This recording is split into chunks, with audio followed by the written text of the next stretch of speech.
I should be like you, Melvin.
Ultimate on-demand destination for the UK's best fan-led football podcasts. Want authentic supporter insight on all things Bournemouth? Follow Up the Cherries in all departments on the Talksport Fan Network. Club-dedicated content created by the fans, for the fans. Search Talksport Fan Network.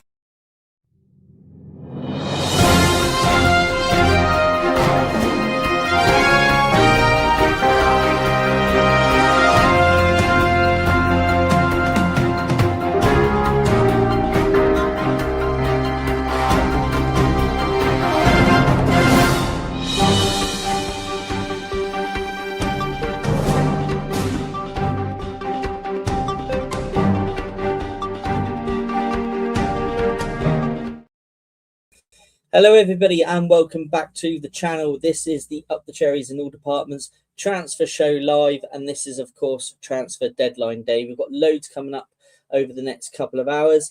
Manny, Craig and Dylan will be going through each team and looking back at their transfer window, while I will be in the background updating the team and yourselves of any latest updates. And that now brings me on to introducing the host for the evening, and that is of course Mr. Craig Beazley. Mr. Beazley's in the house. Hello, mate. You all right? How you doing? Yeah, all good. I'm going to move on now. I'll be in the background, and you will see me. If you see me, it means it's an update. So over to you. Happy days. Happy days. So, yes, you've got me, unless anything breaks, and then Matt's going to jump in. But hit like, hit subscribe, hit the bell button below. It helps this channel to grow. Also, thank you to our two sponsors. You've seen about Dental on the Banks at dentalonthebanks.co.uk, and of course Touchpoint Telecoms at touchpointtelecoms.co.uk for all your business telecoms needs. But of course, I have two very special guests with me, and first and foremost, I have got somebody who does football, has a problem with me, and also did a special show the other day about the Europa League journey. It is Manny Thangadurai. How you doing, mate? All good, thank you, mate. All good. Can't wait to just sort of be a part of this transfer window, the dying embers, as it were. Yes. And yeah, certainly a lot of things have been updated. And I've also been, on another show which got over just before I hopped over here. About a few purchases that have been, done. And I think Matt has said that he will update them. But the funny thing about this window, of course, is just when you think you've got the inside information on everything, something just comes up and then you realize you haven't taken notice of that. So there are always going to be some, surprises. Since it's a September window, you've got no Christmas crackers. That's going to be for January. But maybe some Diwali crackers, given that Diwali is not too far away. Right, very quickly then. So Man City have completed a deal for the Everton player. Craig, you know him very well, for 65 million. So yeah, he's going to join on a contract until 2031. So that is, I've forgotten how to pronounce his name. Iliman and Jai. That's him. Yes, that is just literally broken now. I tell you what, that was pretty impressive. Dylan wasn't even in the room, and you know who's coming next before we had some breaking news. And here is the man himself. How you doing, mate? I'm great, thank you, mate. Yeah, I can't believe we've already had some breaking news just as soon as we come on air, but with so little time left in the window, I guess it was a little bit unsurprising. But from a Liverpool fan Yes. perspective, it's been a frustrating deadline day, but I'm looking forward to discussing other deals that have gone down today for other Premier League clubs and discussing the window as a whole. So I can't wait to get into it. 100%. I'm loving the Kidderminster Harrier shirt. There Absolutely, we yeah. are. A rare sponsor in a Schmitter. I don't think many Premier League teams have that, or any team in the Football League, really. But No, I don't think they have actually. I don't But think we do, no. But for the first time in our history, we've got an embroidered badge on the replica top. So we're moving up in the world, Craig. amazing, mate, amazing. And do you know what? I actually really, really love your kits as well. And it is clean. It's nice. It is smooth, isn't it? And we do have somebody who you know very well as well. Here's Reese. How you doing, Reese? Good to see you, mate. Good to see you. And of course, we've already had one bit of breaking news. Iliman Ndiaye has gone to Manchester City. Of course, he was a player that AFC Bournemouth were linked with. I think we was priced out a bit. I would have loved to have seen him here, but hey, he's a Man City player. So I'll tell you what, where shall we start? Where shall we start? I know Matt's in the background. He can direct where we're going to start with this. Shall we go with some breaking news tonight? There we are. Happy days. Happy days. And the first bit of breaking news: Manchester City have agreed on a £125 million deal to sign Chelsea midfielder Enzo Fernandez on deadline day. Of course, Enzo Fernandez didn't really adorn himself to the English faithful after his antics at the World Cup. Yes, it was a very, very nice goal, to be honest, but I wish it never happened, of course. But Enzo Fernandez is leaving Chelsea. He's going to Manchester City. He's not a very popular man on these shores, but I think he's letting his football doing the talking. Dylan, what do you make of this? Man City, £125 million. Of course, they got these 115 charges. We could bang on about that till, we're blue in the face. But do you think the Blues are losing, what is a really talented player, or do you think it's run its course at Chelsea for him?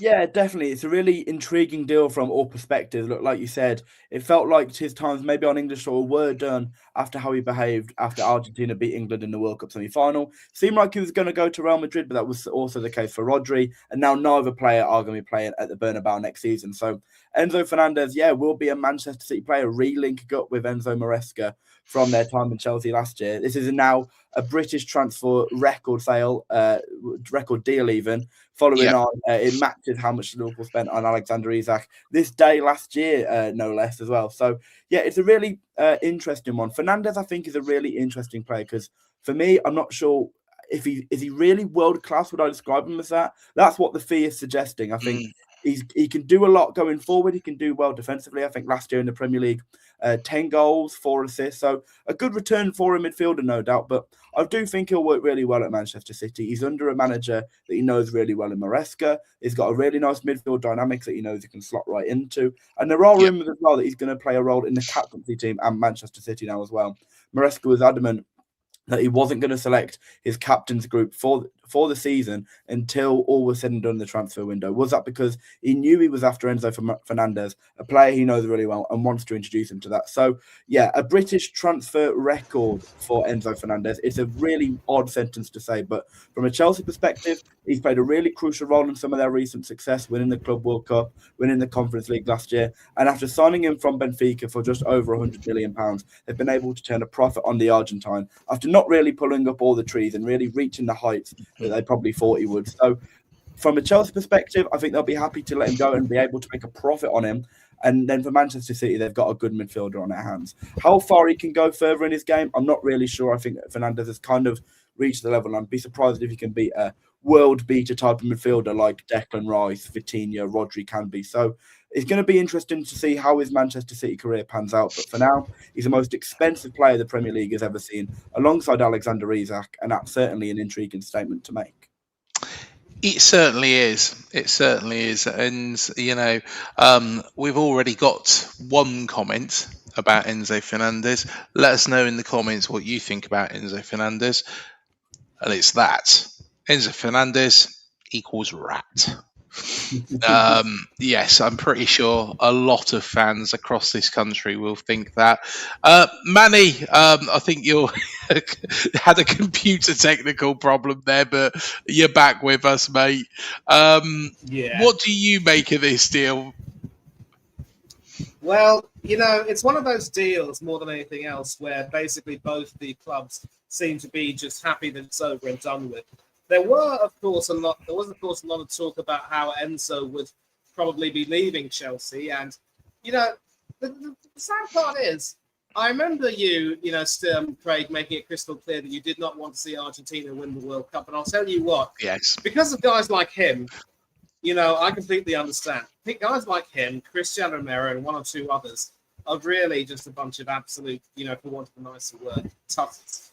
It was this guy was the young player of the World Cup in Qatar, and I was quite excited to see how he would develop. But as the years went by, his attitude has literally, left a sour taste in my mouth.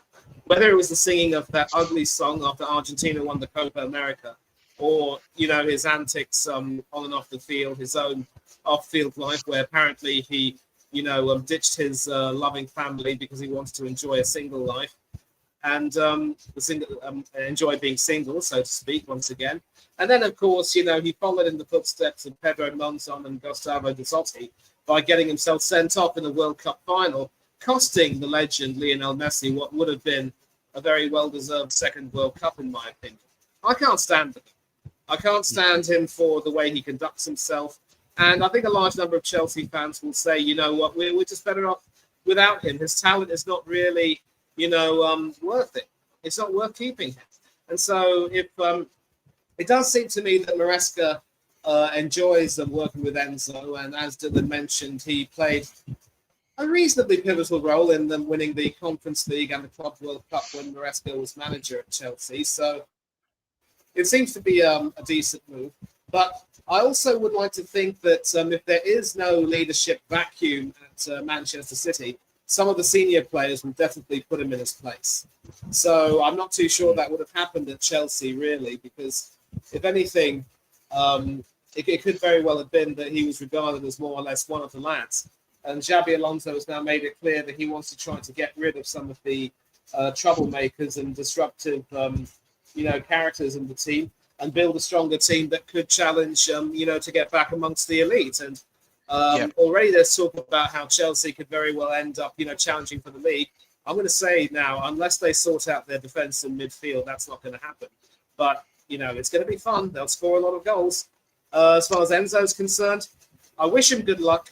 Once again, it's a case of clubs like City and others being able to afford to pay these outrageous fees. Good luck to them. Good luck to them. We have got some breaking news. Matt, it's over to you. Do you want to tell us all about it? Maybe not. No worries. Let's move on. And always preferred Valentin Barco as well. This is what Reese says. Actually, there is some more breaking news that's actually come through on BBC. I've got that pop up actually at this moment in time. And Fulham have signed another Real Madrid midfielder. Is the third signing from Alvaro Arbeloa's former club, Real Madrid. Yes. Arbeloa, yeah, I always mess that one up. Manuel Anguel, the 22-year-old, has joined for a fee thought to be around 3 million, but with a sell-on clause of 50%. He's probably one for the future from Fulham's perspective, but Fulham maybe looking to do what AFC Bournemouth, Brighton, Brentford, etc. do so well. But I don't think they will. I don't think they will, Craig. But whatever, we'll see. Fair enough. We'll come to Fulham's activity in a bit as well, and we'll cover them and the rest of the Premier League as well. But I tell you what, let's have a look at the other breaking news tonight. And Chelsea are working hard to line up a replacement for Enzo Fernandez before the deadline. The Blues are close to agreeing a deal to sign Manu Kone from Roma, whose boss GM Piero Gasperini does not want to sell. Monaco have rejected a 38.5 million bid from Chelsea for Kamara as well. And do you know what? I didn't know a great deal about this guy, but he is a talented individual. I believe he's fairly young as well. But Manny, what do you know about Manu Kone, and what do you think he could potentially bring to Chelsea? Yeah, this guy's name obviously has been bandied about for quite some time right now. And Guardio Emmanuel Boris Kone is his full name. He plays for Roma with a lot of esteemed teammates, of course.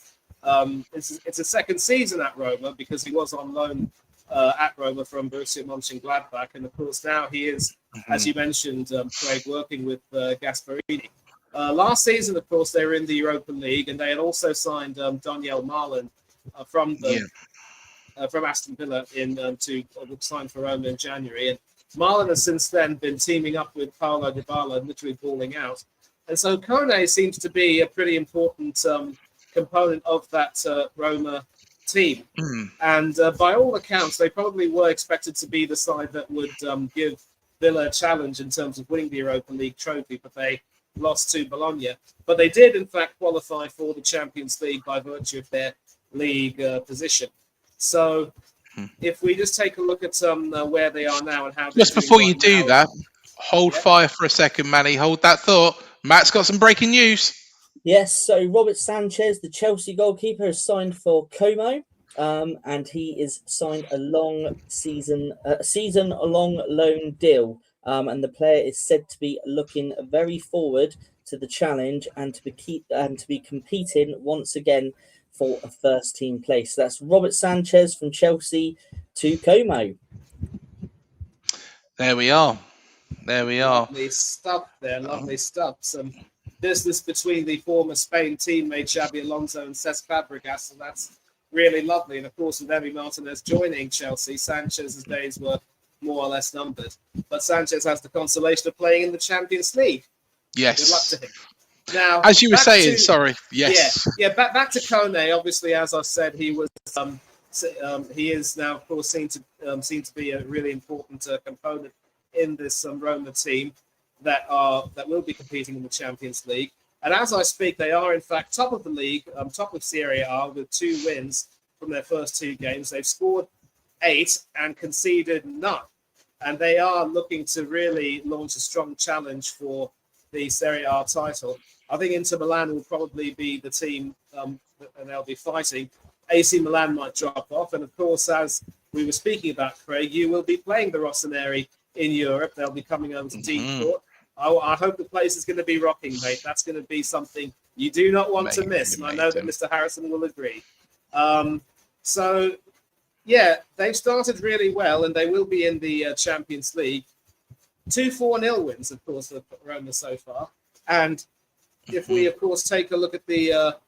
I think Kone has actually played both of those games as well. A bit of a key part of it. And, of course... they've had a lot of people contributing, Dybala and Marlon, of course, but Kone seems to be an important component. And if people want to sign him, Roma will have to work, even harder to make sure that they get a replacement. So that's why they're looking to sign Kone, and also they had placed a bid for Lamine Camara from Monaco. So again, trying to replace Enzo will be very difficult, and if they can, do that by spending up to a third of the money they'll be getting for Fernandez, that would be a really good piece of business. But at this particular stage, it's thin on the ground, and that's another reason why if you have a plan to get rid of one of your biggest assets, you've got to work overtime to have your replacement ready, which is what Aston Villa did with Emi Martinez by signing Zion Suzuki. Chelsea haven't done that, and they could end up suffering for it. And just before I will get your thoughts as well on this, Dylan, Femi Aziz has now completed his medical ahead of his proposed move to Brighton from Millwall. The total package agreed is understood to be worth up to £15 million. And there we are. Femi Aziz, who was a kingpin really in that Millwall team, is on his way to Brighton and the Premier League. Reese, I know that I said I didn't know that much about Manu Kone. Of course, he's a French international, but he hasn't really had a career which you could say, until moving to Roma, has really taken off. Are you surprised that Chelsea are going down this route? And do you think that this might be something that is a Xabi Alonso directed transfer? He sees something in this player. Potentially, yeah. I think Xabi Alonso's got really good talent ID. He knows a brilliant player when he sees one. But I hate to poo-poo the slide, but I doubt that either of these deals are going to get done. They were really heavily linked with Kone, who I think is a fantastic player. He's been linked with Liverpool for many years now, during his Borussia Mönchengladbach days, before he decided to end up at Roma, and he's been doing really well there. And Liverpool are still being linked with him after they needed a midfielder. So Kone is not only attracting interest from Chelsea, but a host of top clubs from the Premier League, and I think he's a fantastic player, a great all-rounder. But for Roma, Gasperini put his foot down and said, this is a player who's untouchable. I need him in my plans as we make a push for the league title this year. So they were never really up for sanctioning a sale and never really ended up bidding for him. That's when they shifted focus to Lamine Camara from Monaco, a really great athletic ball winner who's done really well in Ligue 1. And it's a league where players can come from and really adapt seamlessly to the Premier League, I feel. So for a Chelsea point of view, I think Kamara would have made great sense, but they've had 2 bids rejected now. The first of which, as it says on there, £38.5 million.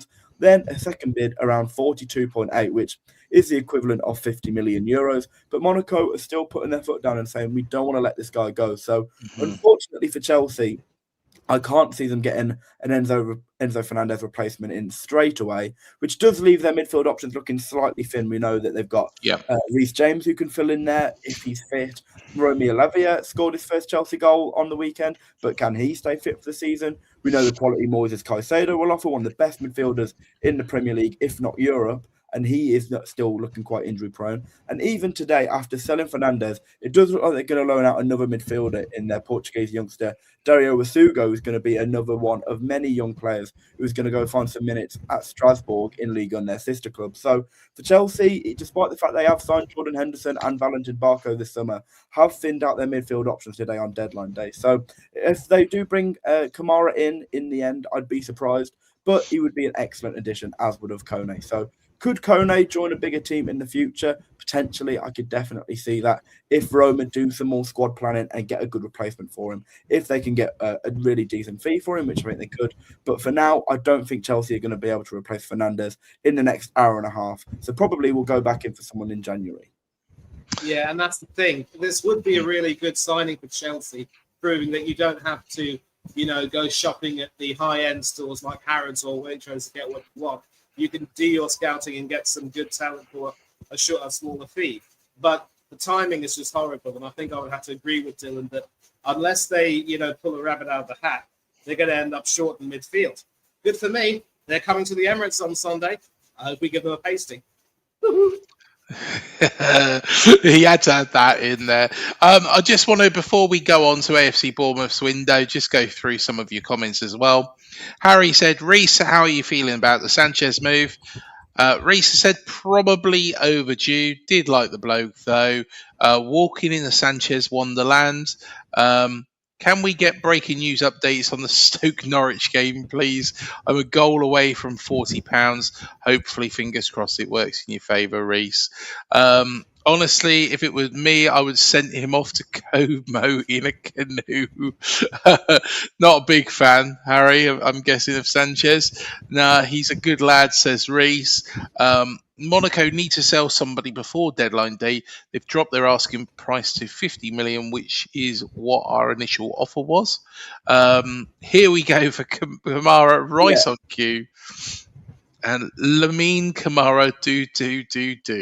Yeah, I think Matt is about to butt in as well, because I have just checked on Twitter, and like Manny just said, he spoke into existence. They have pulled a rabbit out of a hat, and Fabrizio Romano has given the here we go. It says a fee worth 55 million euros, so around 55 million pounds, and it looks like Kamara will be a Chelsea player. So here we were literally minutes ago saying I'd be surprised if Kamara would go, and it does seem like he will be a Chelsea player if he can get the medical pass in the next hour and a half. We're going to have to keep an eye on that one, Craig. Yes, Matt, I can tell, is frantically searching at this moment in time for the news. But there we are. We was just talking about him, and it looks like it could well be breaking, but Matt's going to pop in if it does break. So, I tell you what, let's cover off AFC Bournemouth's window. Of course, we are an AFC Bournemouth channel, but if you are a supporter of another team, I hope you take an interest in our transfer activity, because let's be honest, it is pretty good for quite a small football club. Reese has said a Reese exclusive. There we go. So what we'll do is we'll go through our window and rate the ins and outs. So AFC Bournemouth's window so far, as it stands at this moment in time, we have bought in three players and a goalkeeper, I should say. The three players is Antonio Silva. He was signed from Benfica for a fee around about the £23 million mark. I think is it 21, then rising to 25.7 million with add-ons. We've also signed Juanlu Sanchez, a right back from Sevilla, for what is a fairly reasonable fee there as well, of 9.4 million, rising to 11.2 million. Alvaro Rodriguez has been signed from Elche for 21 million, rising to 25.7 million. And of course, Michel Di Gregorio has signed from Juventus on a season-long loan. So 4 players in, 3 players and a goalkeeper effectively. And what we are going to do is kind of review what we think of our transfer activity, because you know what, guys, we as a football club, our transfer activity has been first class. It really has been first class for so long now. And in all honesty, we've signed sensibly again. We've not broken the bank. We've not done things ridiculously. We've signed sensibly. Oh, hang on, Matt. I'm going to hold that thought. Matt, do you want to jump in? Oh, no. There we are. It might pop up in a second. No, but so, yeah. He will introduce himself. But I tell you what, I think our activity again has been really sensible, really strategic. Thiago Pinto deserves a hell of a lot of credit, and of course, what another window where we've added quality and players that may then grow with us, and then we can sell them on. But I tell you what, let's start off with Antonio Silva. Reese, what do you make of Antonio, and what he's done or what he's done previously to the Cherries, and what he can certainly bring to us? Well, first of all, Craig, I will have to correct you. It's Dylan over here and it's Reese in chat. Oh, sorry, I've done it again, haven't I? Oh, my word. Oh, I'm glad you've done it. This is his transfer show heritage. It happened on my first show on the channel. It did, didn't it? And I am I'm glad we've had like a nice full circle moment. So please don't you worry about it. But let's refocus. Let's go back onto the Bournemouth transfers. I was confidently shaking my head when you said you've had a great window, and I do agree with that. I think all of these signings are expert pickups. The biggest signing for me, the biggest one I'm a fan of, is Antonio Silva, a Benfica captain, a really promising young talent, looked at by a lot of top clubs in Europe, and you're able to snoop in, realise he's only got a year on his contract, and get him for a really good fee anywhere in that price range, with or without add-ons, is an excellent deal, and I'm confident he's going to do really well under Marco Rosa. Juan Luis Sanchez had an excellent season at Sevilla, and we spoke about him when he signed a few weeks ago, and I think he's going to do really well. I think so far this season, correct me if I'm wrong, but I'm not sure if he's picked up any Premier League minutes just yet. Or maybe he has featured off the bench, maybe. But I think it'll take a little while just to get up to the culture and getting to know the team, finding his feet in the Premier League before maybe in the latter stage of the season he comes in. But then also Alvaro Rodriguez looks like a really good, dynamic young forward, and I expect him to eventually find his feet in the Premier League. And then we spoke about Di Gregorio last week, a really experienced goalkeeper who just needed a fresh start by the looks of it, after not being able to really handle the pressure of being Juventus #1 and a few silly mistakes along the way during his Juventus career. So overall, I think Bournemouth have had a really terrific window. Their outgoings have been sensible, incomings have as well. These are just words, these are superlatives that we always recognise around Bournemouth and their transfer deals. Smart, affordable, sensible. Just it's been a classic Bournemouth window, in my opinion, and I think it really sets the squad in good stead for this upcoming Europa League campaign. So overall, I'm very positive about Bournemouth's window. I tell you what, Rodriguez is a tower.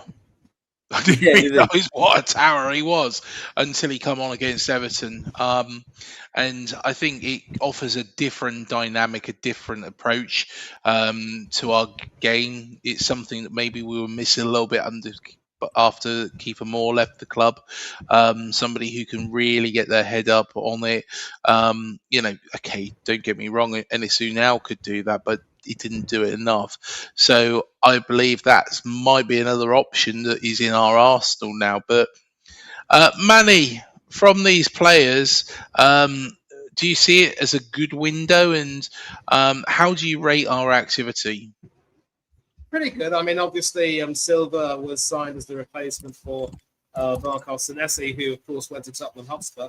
And then Sanchez, of course, was signed to sort of shore everything up at right back. And I believe Aarons has Aarons left on loan, by the way? Oh, we will cover him a little bit in a bit as well. Yeah, so you sort of plug whatever gaps you might possibly have. And, Rodriguez could be a good centre-forward option, someone who could compete with the likes of Evan Nielsen and Krupi. And, Krupi obviously has been the subject of a lot of activity as well. So this could be something to potentially prepare for that. And you could end up, if Krupi does leave, you will get a good fee for him. That's for sure. So, I think pretty much you've got those bases covered, and it's good to see. And Di Gregorio as well. Di Gregorio, I think Dylan has said, he said it perfectly. He couldn't quite handle the pressure of playing for Juventus, and they also got rid of their other goalkeeper, sent him on loan, sent him permanently to a club in the Italian Serie B, which is lower than Serie A, and they've got two new goalkeepers on loan. One of them, of course, being the Tottenham goalkeeper. So Di Gregorio, of course, will have a big role to play in terms of trying to push Georgi Petrovic, or Georgi Porgi, as I would call him. And we're going to use that pet name for quite a bit next time he does have a good performance. I mean, maybe not you, but certainly me. And hopefully he'll just enjoy his time at Dean Court and do as well as he can. And if he does, that's a good start. Yeah, most definitely. And we do have some breaking news there as well on the screen. Dane Scarlett is leaving Tottenham Hotspur and will join Leyton Orient on a permanent deal before the deadline. The move will be an initial free transfer with add-ons and sell-on clauses, like so many transfers nowadays. So yes, but I think some great business again. Alvaro Rodriguez, as I say, bring something new. Antonio Silva, looks very, very assured in that centre-back pairing with James Hill. I don't think he's really been at fault, so far. And of course, I would put down the Everton goal at the weekend down to a miscommunication between Marcus Tavernier and especially James Hill as well. And Wanlu Sanchez at right back, he can't get his game because Adam Smith is, still winding back the years. But he's a very, very, very talented player who has got a lot of such a bright future ahead of him. And of course, he was part of that Spain team that did beat England in the Euro final. So here we go.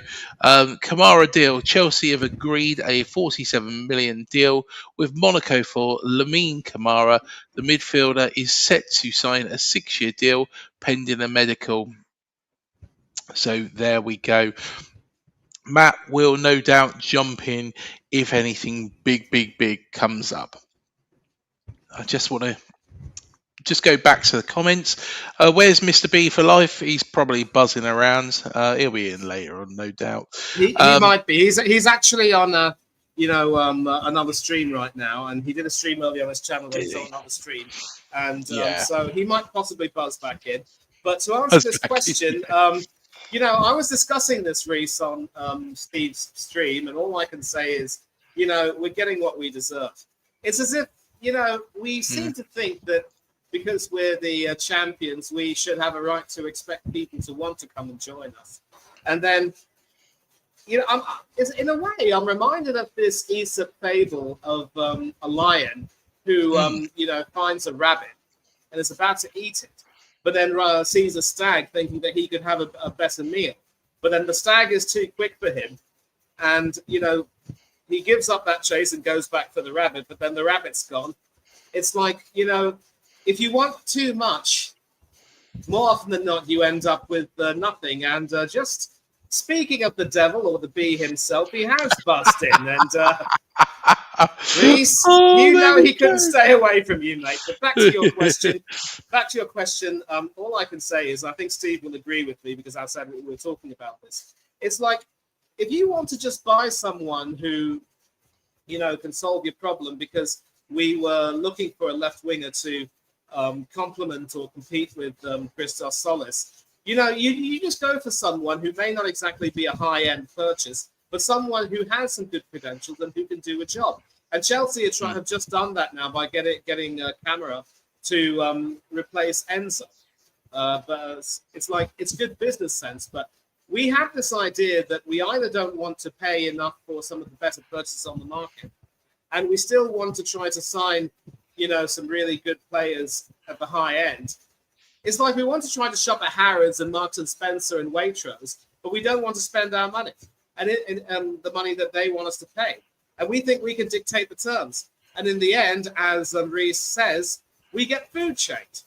And, it just goes to show that if you need to have some decent quality food, you don't always have to go to Waitrose or M&S Food. Just go to Sainsbury's or Asda and or even Aldi, and jobs are good.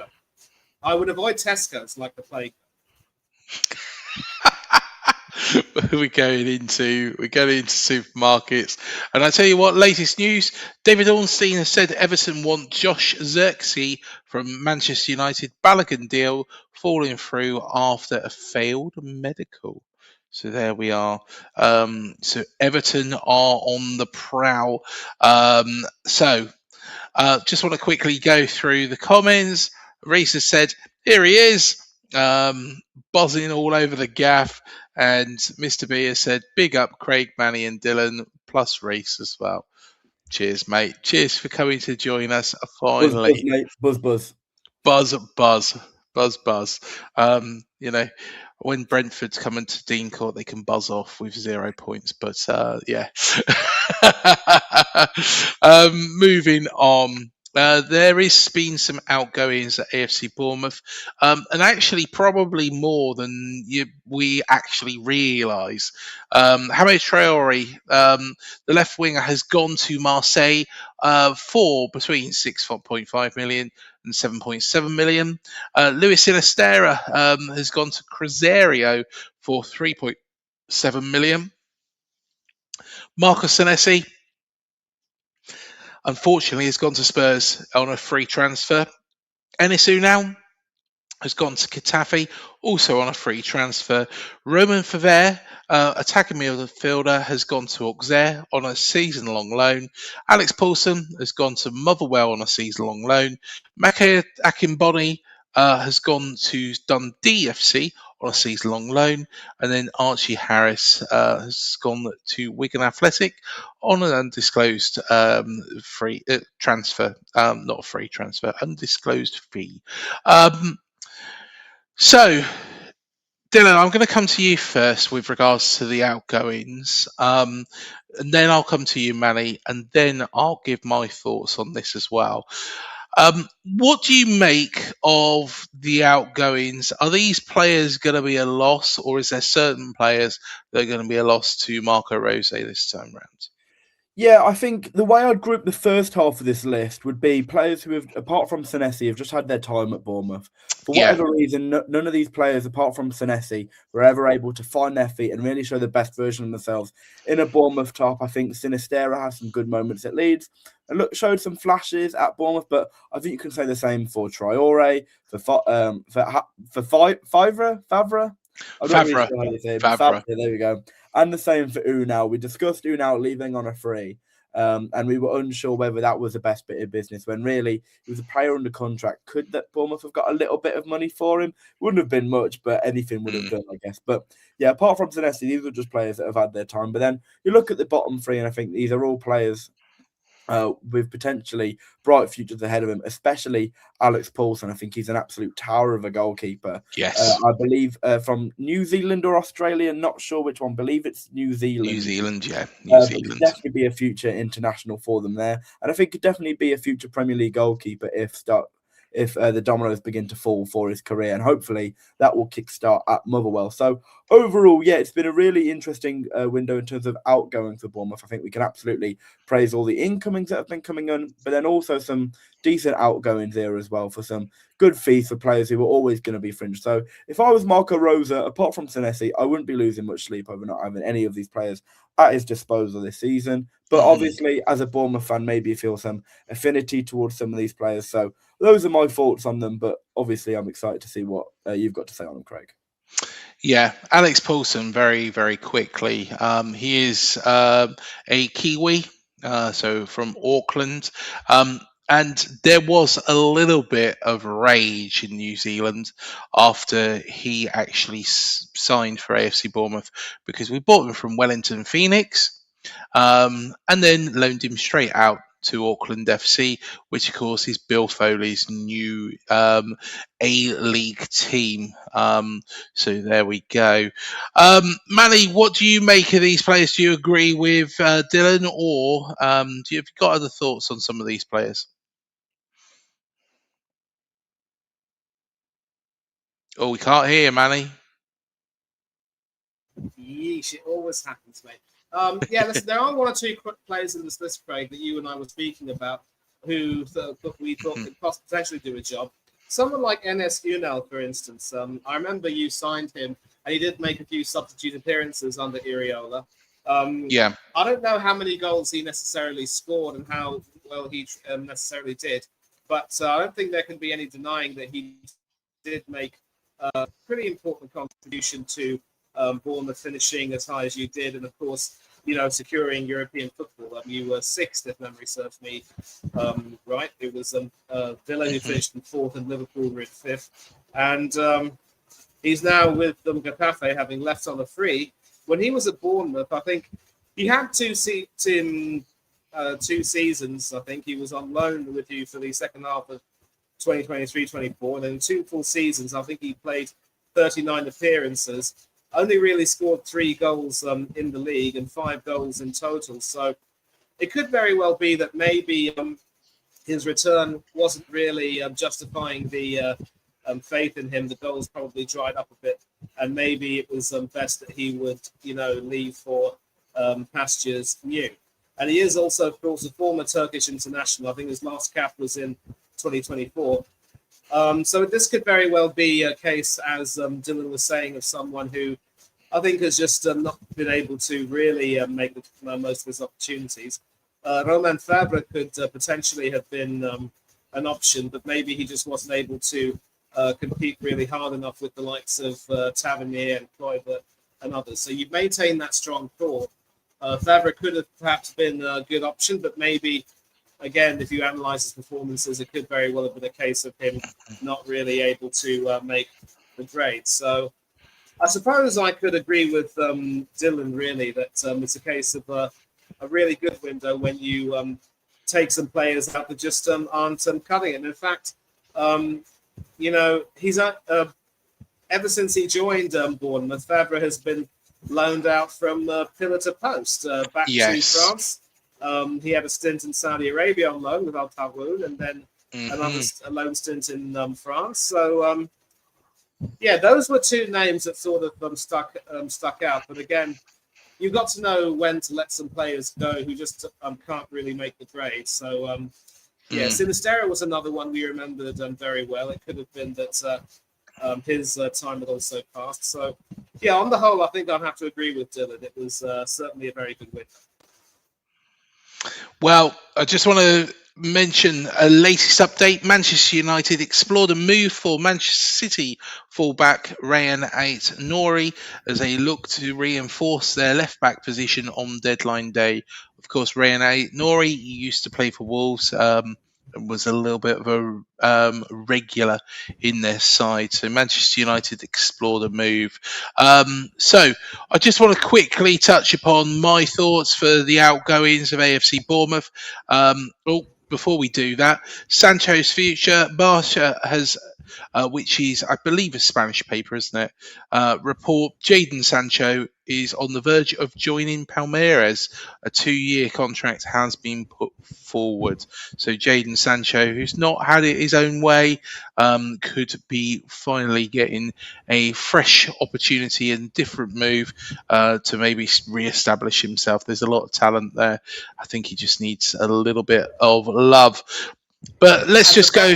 The best part about that is that he will be reuniting in a way with Jesse Lingard, who's at Corinthians. Yes. Let's see what sort of mischief those two people get up to. Very true. Very true. My thoughts on the AFC Bournemouth outgoings here, though, in all honesty, of course, there is 3 pots, really. The players that I really wish wasn't leaving, but maybe it was time. Of course, the players that I think have run their course, and the players that, I don't think really that we should send out on loan and maybe look to recoup some of the money that we've paid for them. And then, of course, there is some hot prospects there. So Alex Paulson is going to be a great goalkeeper in the future. He's not there right now. He probably just needs to keep playing, keep putting himself forwards, and I'm sure he will get that opportunity when it does present itself.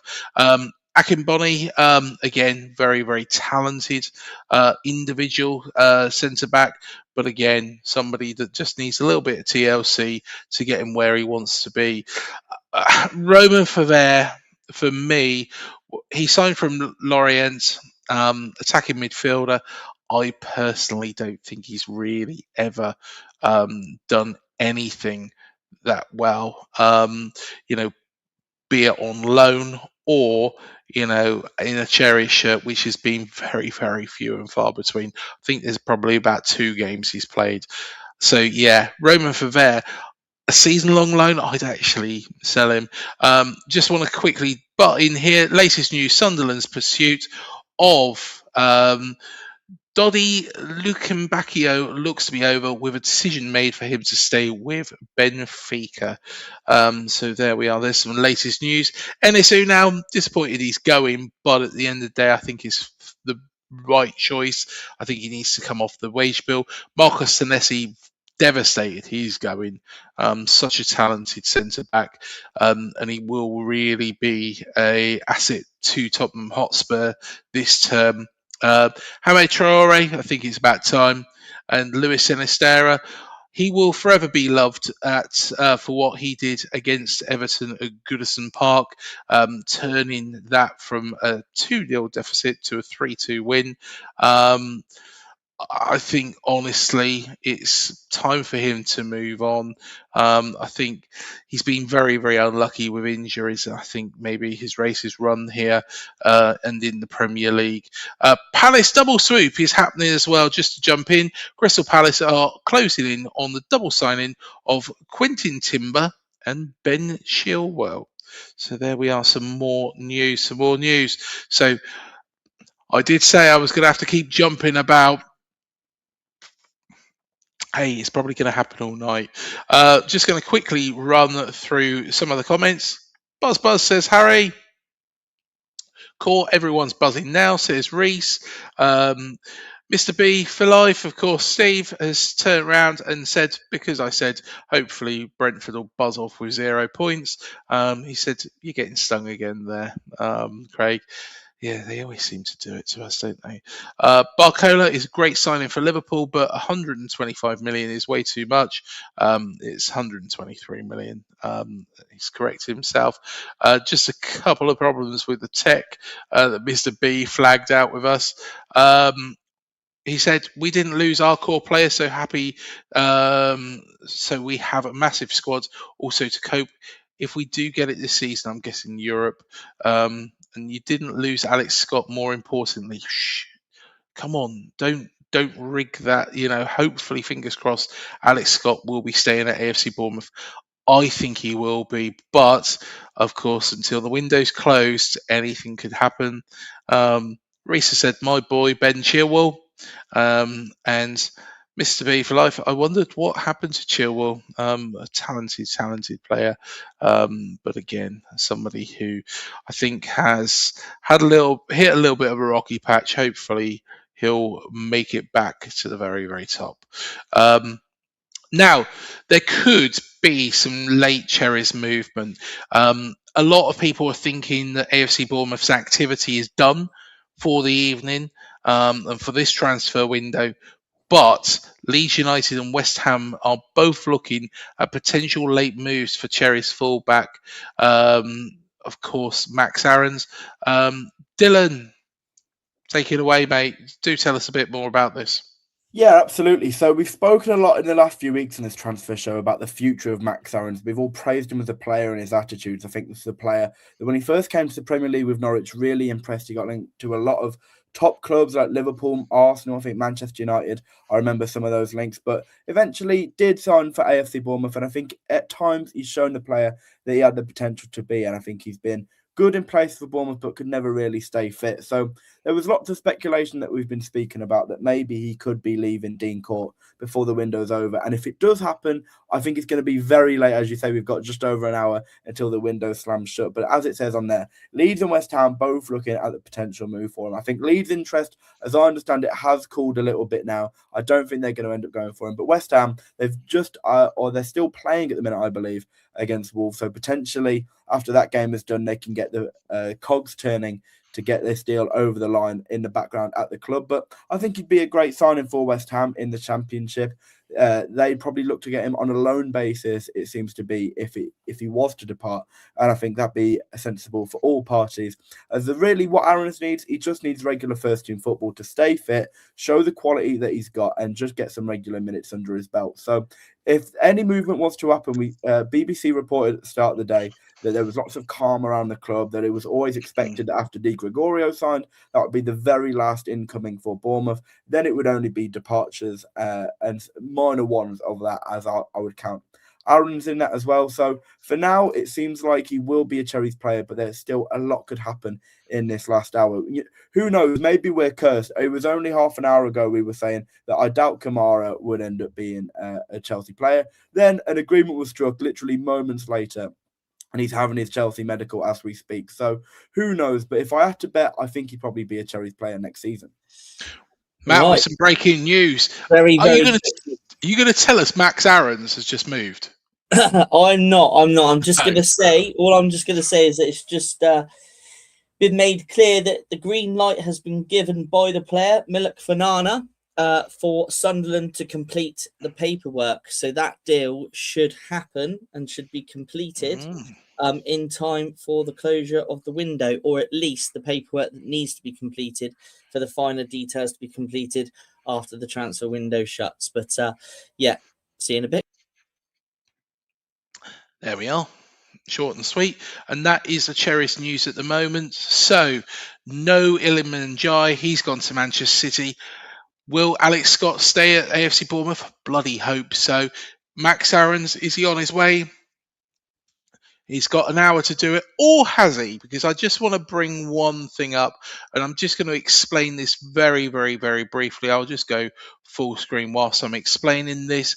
But the deadline for squad registration. Now, the deadline closes, of course, at 11 o'clock. Deals, though, can be completed shortly after the deadline.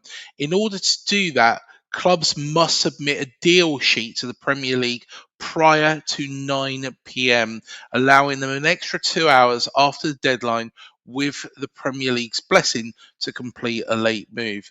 Once the window is closed, clubs then have to submit a squad list to the Premier League of players who will represent them.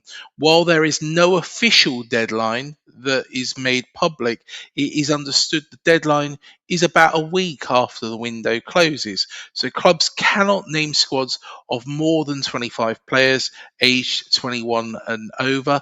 On top of that, the maximum amount of senior players allowed that are not classed as locally trained is 17. So yes, you can actually complete a deal after the transfer window has closed shut, but you need to get the deal sheet in before 9 p.m. to allow yourself that extra time. But you can still sign somebody if that form isn't in by 9 p.m, but you've got a shorter window to do it. So if somebody's interested in Max Aarons now and they haven't completed that deal sheet, they better get a move on, because they've only got an hour to do it as opposed to a little bit longer. But there we are. There's a bit of interesting information, actually. I don't think I wrote that, because I didn't. But I thought it was quite interesting just to bring that up in the interim. Steve has said, I see the Balogun deal has fallen through, going to Everton. Yes, we have mentioned that. And Matt, in and out, that guy is lightning, isn't he? There we are. He's got his fingers to the pulse. He knows what he's doing. It's good that somebody on this channel knows what they're doing. It's not me, I can assure you of that. So, yes, well done, Matt. Yeah. Keeping your finger on the pulse. We know that he's in and out, but he's not doing the hokey cokey. Oh, I love it, Manny. I love it. I tell you what, shall we go through the transfer activity for each of the sides in the Premier League?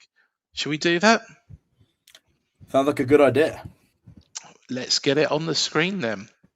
And what better place to start than your beloved Arsenal, Manny? And Nwaneri has completed his Dortmund loan. Now, Nwaneri, again, is a player that AFC Bournemouth were linked to. In fact, I spoke to Cecil G. Thomas about this quite some time ago, and he was really singing his praises and could see where Nwaneri could come into Bournemouth and make a bit of a difference to our firepower up front. But, Manny, I better hand this one over to you. Are you surprised by this? Has Nwaneri got a future at Arsenal? And what could he get and gain from this loan?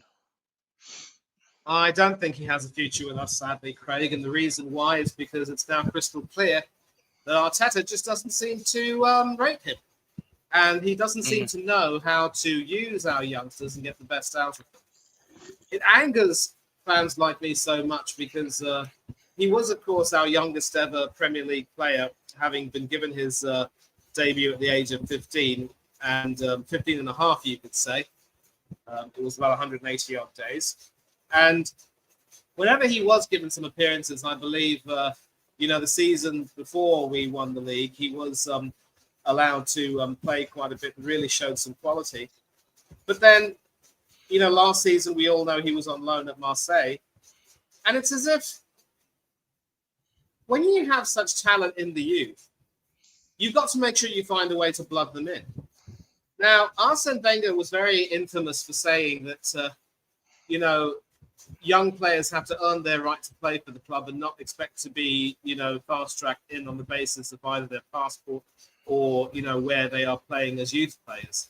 And the sad part is, though, that apart from maybe Ashley Cole, I don't think there's any real, and of course Bukayo Saka among others. I don't think there have been many youth players who have come in and really shone and made it their own. But unless you give them chances, you just don't know what they're going to do for you. And as I mentioned, Nwaneri did play quite a few. He did play a really good number of games for Arsenal, scoring some important goals for us. But then for the championship season, that was the previous season, he was out on loan at Marseille, and now he's gone on loan to Borussia Dortmund. And one interesting thing is that in Europe, there is, in fact, a rule which says that players who go out on loan are allowed to play against their parent clubs. Parent clubs have no right to influence the selection of other teams. Unlike in the Premiership, where if you join another Premiership club on loan, you cannot play against your parent club, but Ethan can. And I mentioned this is the season here, 24-25. He played 26 times, scored 4 goals in the Premier League, but then 3 goals in the League Cup in 4 appearances, and then 2 goals in 7 appearances in the Champions League. Yes, he wasn't exactly very prolific, but when you consider that in the previous 2 seasons, he only made 1 Premiership appearance each and was given more opportunities, you could see that there was some potential there that needed to be developed. And then, thankfully, last season, because they've shortened the minimum requirements from 10 games to 5 games to earn a medal, he did make 6 appearances in the league and therefore thoroughly deserved a Premier League medal. And he is listed, of course, as a Premier League winner.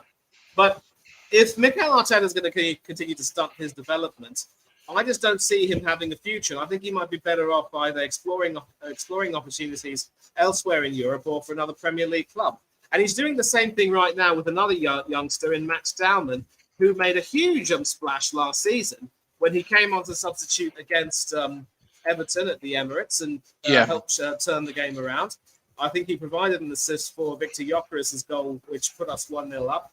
And then he scored a go-ahead goal with effectively the last kick of the game after Jordan Pickford decided to go walkabout, come up for a corner. He was caught out, and then Dowman just wrapped it all up. And even Dowman made enough appearances to earn a medal. That was the only goal he scored, by the way. But then why do you want to keep just stunting the development of your young players, knowing damn well how good they could possibly be?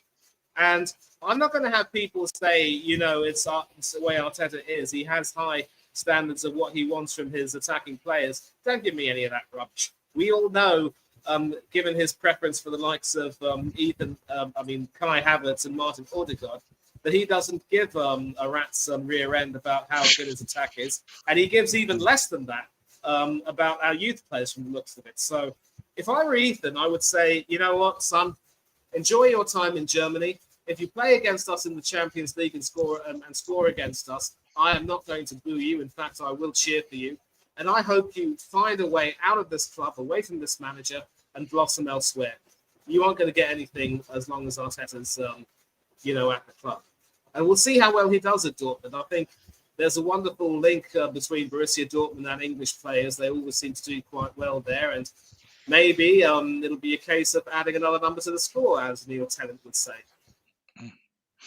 Wow, there we are. Nwaneri, a player as well that Mr. B for Life has said quality, should have got him on loan. I would have been quite happy with him here at AFC Bournemouth as well. But Matt, you've appeared back in the room. Yes. What do you want? Yes, I have. Yes, well, we're into the last hour now, so I think it's going to get a little bit busy.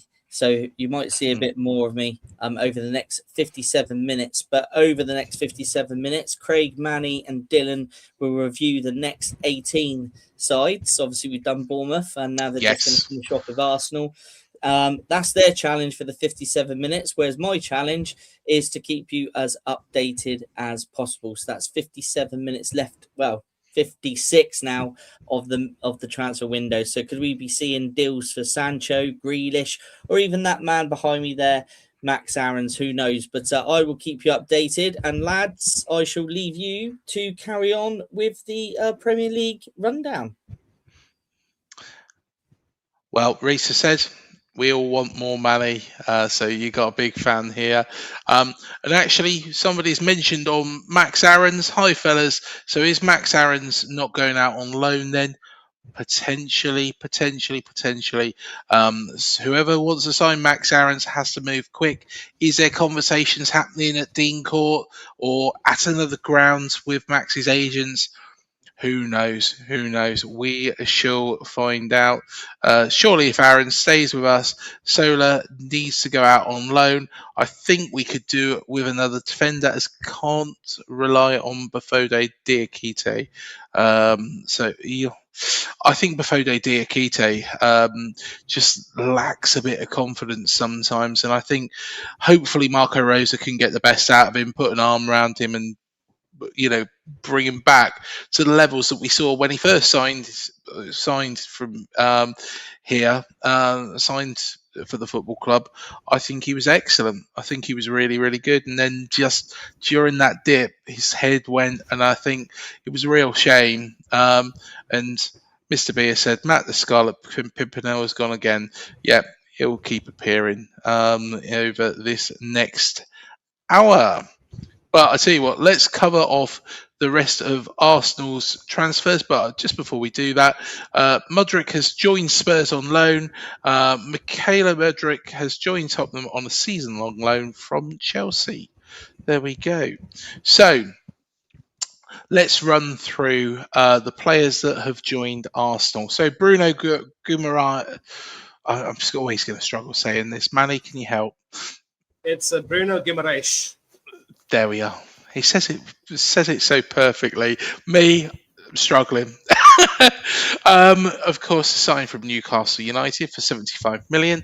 Ezri Konsa was pivotal for England at the World Cup. He signed from Aston Villa for 55 million. Piero Henchapi signed from Bayer Leverkusen for 34.5 million. Christos Tsitsilis has signed from Club Bruges for 34 million. And Ilian Meslier has signed from Leeds United on a free transfer. Of course, he is the goalkeeper. Out has gone Martinelli. He's gone to Barcelona for 60 million. Kielwa has gone to Porto for 19 million. Trossard has gone to Besiktas for 17 million. Jesus has gone to Barcelona for 8.6 million. Norgard has gone to Everton for 7 million. Hain has gone to Werder Bremen for 2.6 million. Cabia has gone to Mirren on a loan deal. And Reece Nelson has gone on a free. There is some breaking news. He's going to pop up. There he is. Yes, well, Hugo Larsson has signed for Fulham from Frankfurt on a long-term deal, which is subject to initial loan deal. So that's Hugo Larsson, who has signed for Fulham from Frankfurt. Oh, there we are. Technical issue. So, of course, Arsenal's transfer activity there. Manny, I know you're going to want your say on it, so I'm going to come to you in just a moment. But Dylan, impressed with Arsenal's activity? There's been a lot of good players leaving the club and a lot of very, very talented players coming in.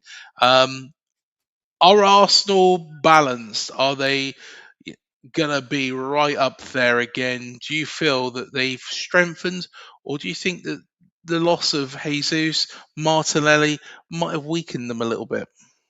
Yeah, I think it's a really interesting window for Arsenal. I was quite positive on the amount of incomings. I think in Guimaraes, they've got one of the best midfielders in the Premier League. He's a win-now player. And as to their excellent midfield depth, I think Konza is an excellent signing as well. Even when Salah's back, he's going to be able to offer great cover at centre-half and at right-back. Hikapié on a signing permanently was always a formality. And I think Zolis is a really interesting addition to the left-hand side. My concern for Arsenal comes on that left-hand side, though, where they've lost the depth. Yes, early in the window, I think Trossard out and Zolis in made a lot of sense. However, selling Gabriel Martinelli and not being able to get that left winger in to provide Zolis with some decent competition is a concern for Arsenal in my book. We've also seen Reece Nelson, as it says at the bottom of the list there, also leaving the club, as well as Waneri out on loan, who potentially could have covered that left-hand side as well. So for Arsenal, I do worry about that elite left-hand side forward to compete with Zolis. But overall, I'd expect Arsenal to do really well this year. If I had to give a prediction now, I think this is the season, after the window they've had, where they finally get the Champions League over the line. As much as a Liverpool fan, it pains me to say it. So maybe Manny disagrees on some parts of it. I do really enjoy a lot of their signings. But as far as outgoings go, I think it leaves them a little bit short on the left-hand side. But overall, I'm positive on Arsenal's transfer window. Manny, have you got enough? There was a lot of talk about Vinicius Junior joining Arsenal during this window. Do you think that was rubbish, or do you think that there was, something behind it? And do you feel comfortable with the players that you have brought in? Have you strengthened? In 2 words, to sort of quote, to paraphrase a friend of yours, that Vinicius thing, bovine manure. Smoke and mirrors. The arrogance of us to sort of think that we could even, dictate terms on trying to sign Morgan Rogers by, trying to bring the fee down, and then we say if you're not going to allow us to pay our fee for him, then we're not going to buy him, and then we'll look elsewhere. Did anyone honestly think that we would break the bank to sign Vinicius and smash our wage structure to get him in? Many of us knew that was never going to happen. And now we're in a situation where, once again, we've got food chained, as Reece has said, by Sunderland. And, now we don't even know if we're going to have a left winger. It isn't even the question of, the transfers leaving us, light, because with the likes of Martinelli and Trossard, you see that Martinelli is probably the only one on which we've made a really good profit. And, of course, Martinelli being a youth player, selling him for any good amount will be pure profit in the books, and that was a really good one. But with Kivior, with Trossard, and definitely Jesus and Norgard and a few others, we've just made losses. It's ridiculous. And even if you want to take a look at the incomings, I'm quite happy with Guimaraes. I'm quite happy with Konsa. I think he will be good cover for William Saliba, but he will also, as I think I might have said, hasten the departure of Ben White, because like Benny Blanco, as many of us call him, Konsa is a centre-half by trade, but can also do a good job at right-back, which apparently is what Arteta wants in his defenders. He wants jacks of all trades, but sadly masters of none. And that's why, I can't really get on board with that. Hinchapi was on loan with us from Bayer Leverkusen last season, and, it was only natural that he would, sign for us. Solis, of course, has come in and done okay so far, but it's only 2 games. Did well against Coventry, but, Matthew Cash pretty much had him in his pocket last night. And it was only whenever Eze came on that he and Ricardo Calafiori combined to cause problems down that side. Ilan Meslier, a free transfer, but then now there's talk about us possibly, sending him to play for Marseille, either on loan or permanently. And, it's another example of how we just get our priorities completely mucked up. We don't even seem to know how to handle ourselves. So we needed a few more incomings, and we've left ourselves light. And unless we get a good left winger, we are going to have to put a square peg in a round hole by playing Ebrieze in that position. I don't like it. He's a number 10. He can't play on the left. He's a duck out of water. And this is another example of why many Arsenal fans think that we won't retain the league. And last season, we only won it because, City were just absolutely ants, to say the least. So you see what we're dealing with here. Mm-hmm. Well, there is a roar from Hull. Hull have signed Everton's I agree. No, I've got this. It's Tim Irigbunam, who actually joined Everton from Aston Villa not too long ago, and now he's moving to Hull. So the 23-year-old signed a 5-year deal, and he will be teaming up with another ex-Aston Villa player, Matt Targett. So that should be fun. Aston Villa are going to be going there to play them. Yes, definitely. So there we are. That's Arsenal. What we're going to do is we're going to speed through it. We're not going to go through every single player moving forwards, and we're just going to cover one team each. Whilst I'm doing and setting up the next slice, just going to go through just a few comments. Bloody Canaries, says Reese. I'm guessing that's to do with the £40 bet. Sorry, mate. I was hoping that you'd win whatever it was. I don't know what the bet was, but I'm guessing it's not gone particularly well. Spurs have Tosin as well. Going to be a late one this year. It probably is. I'm just sat here for Craig's pronunciations at this point. Yeah, I'm a bit tired as well. It's been a long old day. I was up at about 5 o'clock this morning. The pronunciations are just getting worse because of that as well. Won't keep Fulham up. I hope not anyway. Of course, Brentford and Fulham. Can't they just start Morgan Rogers on the left? Arsenal will be still dull to watch, says Steve. Hull doing really good business. Might keep them up. Aren't ducks sound out of water? And Arsenal didn't get our smooth operator Sade in the end. So I'll tell you what, let's go to Aston Villa. And Reese, do you want to take Aston Villa? What did you call me, Craig? Oh, for fuck's sake. It's because I've just read out a comment from Reese. Dylan, that's the third time I've done that. I need It's a hat trick. It's a day. It is a hat trick. Oh, sorry, mate. It's. Do you know what? It's because I'm bloody reading the comments from Reese. That's the thing. But Dylan, tell us about Aston Villa. The potential or the signings of Paris Saint-Germain's forwards Ibrahim Mbaye and Southampton defender Taylor Hardwood-Bellis. Yeah, absolutely. And listen, Craig, you can call me Reese as many times you like. I'm not going to hold it against you, so don't you worry about it.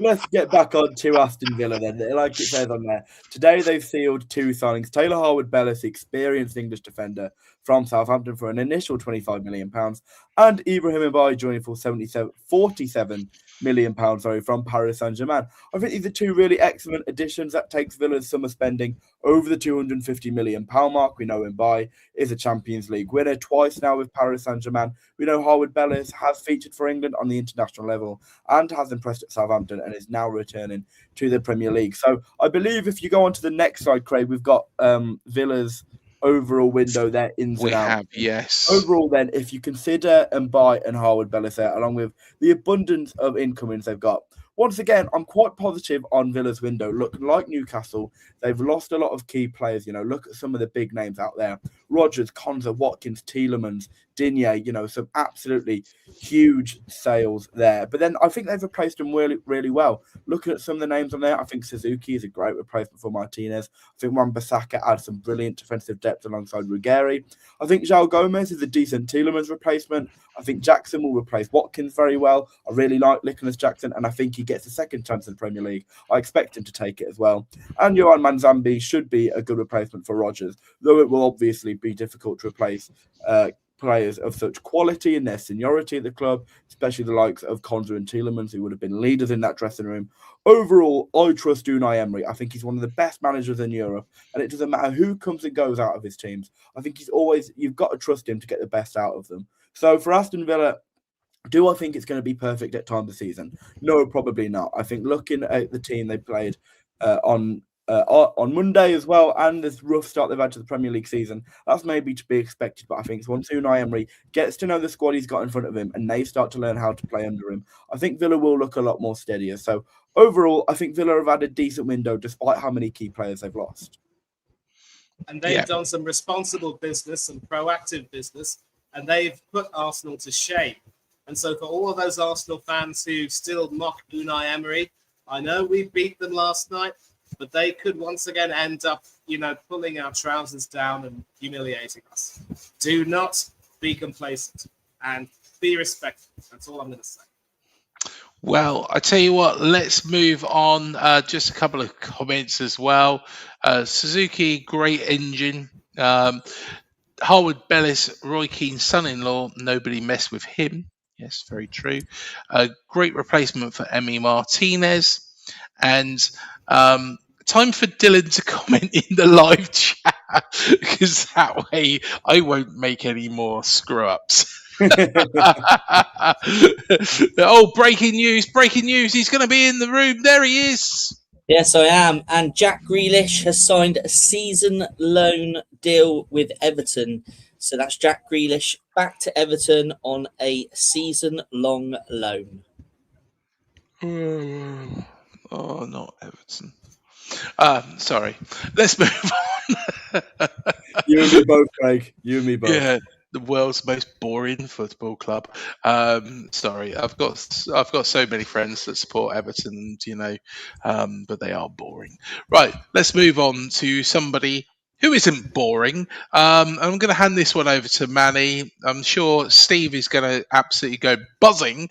But Manny, what do you make of Brentford? Yeah, well, I actually do a lot of work with Mr. B of late, and he is, of course, as you say, buzzing about it.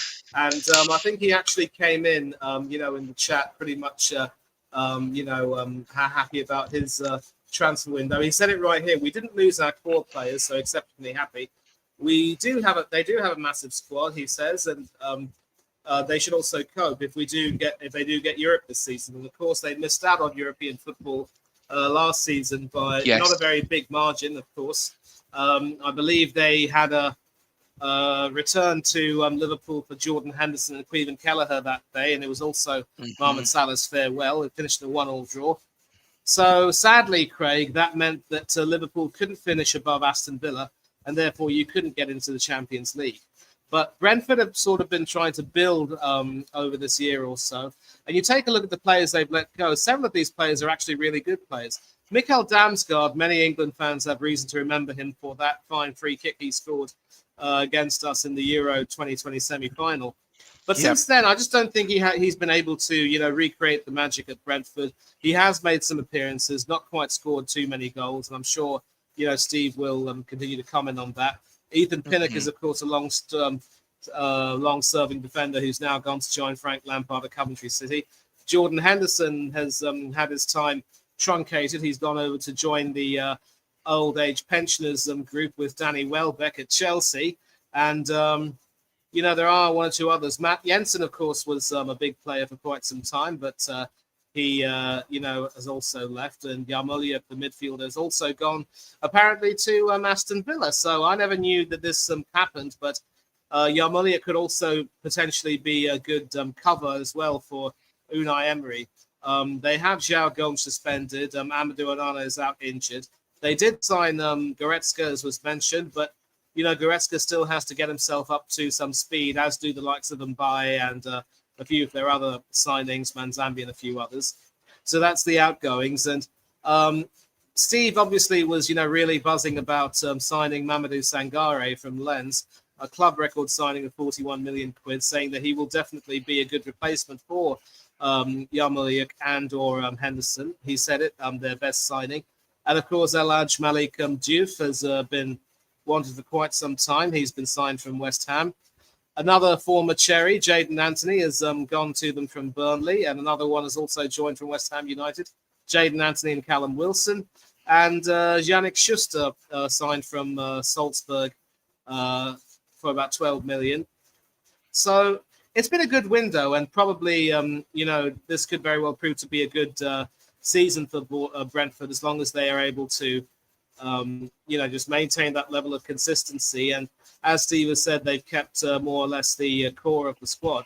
They will have some games to play, and they are aiming to try and either finish higher up in the table to get into Europe or possibly have a good cup run. So you might want to watch out for them. And, of course, with several former Cherries in the lineup, now 3, Anthony, Wilson and Dango Atara, I think they're going to want to ensure that they do get something. But again, I will say this: Bournemouth have a knack of being able to spoil the party for their returning ex-players. So I don't think Bees fans should get too cocky about that.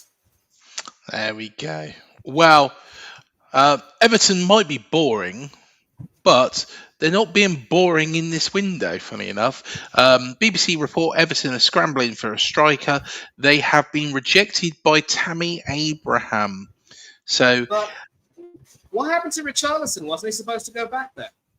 well, there was Well, rumours. that was wasn't there? part of the deal that would have seen Ndiaye go to Tottenham, but instead Man City swooped in. So it now seems like Richarlison's going to stay at Tottenham, but there was interest from Saudi Arabia. So that one's off the cards, it seems. Well, Everton are showing that maybe they're a little bit more exciting in this window. But then again, could it be that they're not being very exciting, but maybe have done things a little bit too late? Dylan, let's go on to Brighton Hove Albion. Let's go to West Sussex. What do you make of their business? Yeah, Brighton are a really exciting team and have started the season really well. But given how many little high-profile signings they've added, despite the club record deal for Luka Vuskovic, you'd be surprised at how well they've started. But you look at some of the players on there, you might not recognise them by name. Luka Vuskovic joining for a club record fee, and Pascal Strout was an established Premier League centre-half before they signed him from Leeds. But other than that, you don't really look at their names of incomings on paper and really recognise that many. But for Brighton, I think if a lot of these signings turn out to be master strokes, as Tony Bloom has become known characterised for, I think that's going to be that would be very little surprise to see a few of the names mentioned in there going for 70, 80 million plus in a few years' time. And I'm no doubt that a few of them maybe won't end up like that. But Brighton have lost a few key players, Baleba, Welbeck, Van Hekken to mention, but I think Vuskovic is a great signing, and I'm really excited to see what Brighton can do this year. I think Herzl is a great manager, and I think overall, I think Brighton fans will be happy with their window. Lots of incomings, lots of outgoings. They are a very sensibly run football club. So yes, that is Brighton in a nutshell. Bournemouth, Brighton, Brentford, we all seem to have the same philosophy. I tell you what, let's go on to Chelsea. Hell of a lot of activity. And Dylan, I am going to come back to you about Chelsea actually, because it'll be interesting to get your take, because they're always seen as a bit of a basket case. Manny, I know we've discussed Chelsea before, but Chelsea are a bit of a basket case when you look at it. But have they tried to sort out their issues that have plagued them for too long? Definitely, yeah. When I look at Chelsea and I look at the list in front of us, I'm really focusing on the out there. I mean, look at some of the dead wood that they've been able to shift on, and look at the fees they've commanded for them. Getting 45 million for Andre Santos, who's had 1 year in the Premier League. Nicholas Jackson, 65 million was a rumoured fee. Cucurella leaving the club is a big loss, but that's a great fee for a left-back. And some of the other players that they mentioned on there, I'm sure we've been unable to fit them all into one. But for Chelsea, for me, if I had to call it right now, I think they've won the transfer window. They've added excellent experience in Martinez, Welbeck, Henderson, and Maxence Lacroix, while also adding some really exciting young players. We know the quality Morgan Rogers will add to this team. He's already shown that in his first 2 games. Palestra, I think, has had a great pre-season, and I think he'll do really well there. And obviously, for me, their biggest incoming is Xabi Alonso, a really top-class manager who I think is going to do really well for Chelsea this season, especially with no European football. So overall, I think Chelsea have had a really excellent window, some really smart outgoings and getting some brilliant fees for them, as well as some really smart incomings, which normally you wouldn't say around Chelsea in the last few years. So I think they've been really savvy in the market, and I'm a really big fan of the window they've had. I honestly think that they are right up there, and I think that they are going to be competitors for the title as well this season, considering how it's all coming together and how it's all gelling. Still, these players all have to work together. It's a long old season, but I think it's very, very exciting days for Chelsea fans. And maybe that basket case title or tagline that they've had for so long might be shifting. let's go over to Coventry City. And Manny, I'm going to come back to you. Frank Lampard, of course, he's got his work cut out to keep Coventry in the top flight. What do you make of their business? I can't say I know too much of the outgoings that have taken place. Probably they've been players who've played their part for some of it in the championship season when they, of course, won the championship. But Frank has sort of decided, they can't be a part of his plans going forward. Of course, the goalkeeper Rushford, who was on loan from Brighton last season, has signed for them permanently, and he will certainly have a role to play. But he's found life difficult. Shipped 3 against Arsenal and 1 against Hull, so he's going to have to make sure that he gets up to speed. And certainly a lot of players from Africa. Iwani, of course, has Premiership experience with Nottingham Forest. Hamer, of course, we know from. No, that's Ben Hamer, but this guy was from Sheffield United. And Steve will obviously know Onyeka from Brentford, of course. Pinnock also joins from the Bees. Dan Bentley, another goalkeeper who's joined from Wolverhampton. And so it's not necessarily a great window in terms of buying some really exciting players, but more solid professionals whose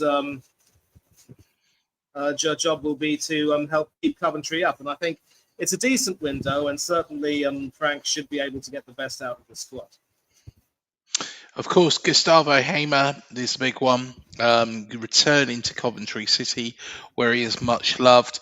Of course, the club have been outside of the Premier League since the early noughties, so they will be desperate to stay in the top flight. But they need to improve on what happened this weekend, because, the game against Hull, you would have thought Coventry would have beaten them, but it didn't work out like that.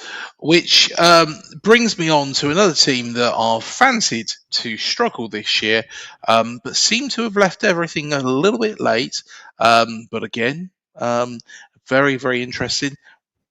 Dylan, what do you make of the Eagles? Yeah, absolutely. Like you say, Craig, they're leaving it really late. They've purchased a young Chilean winger, Dario Osorio, today from Midtjylland, a record sale for the Danish league. They're also expected to complete deals for Quinton Timber, the Marseille midfielder, brother of Urian, and Ben Chilwell. It looks like that's going to be a free transfer as he returns to the Premier League from Strasbourg after finding some good form there. So really, Palace have left it really late. There was such a big drama today, which I'm sure we're going to touch on in a little while at Sunderland. They look like they aren't going to sign Malik Fofana now. He completed a medical for both teams, but he has in the end chosen to go to Sunderland after both teams bid around £35 million for him. So they have lost out, but they have already done their due diligence, by bringing in another attacker in Osorio. So other than that, you see some of their other additions up there. I think Oscar Mingueza is a brilliant bit of business, bringing him in on a free with lots of Premier League experience, and bringing back a couple of loanies from last year in Axel Dizazi and Evan Gessan. So overall for Palace, I think they'll definitely go through a transition period now. It's yet to be seen if Pierre Sage is going to do well in the Premier League. But overall, I think Palace, despite how they've left it, even, if they can get some of the aforementioned deals over the line in the next half hour, I think fans can be pretty happy with their window, especially the fact they've kept hold of Adam Wharton and Dean Henderson, 2 key players. So overall, I think a decent window for Crystal Palace. But like you said, I do think they'll struggle, especially trying to balance it with Europa League football. Yeah, 100%. And welcome to the Everton stream. Funny enough, it feels like that's what it is tonight. Everton have found renewed optimism in the Balogun deal with half an hour to go.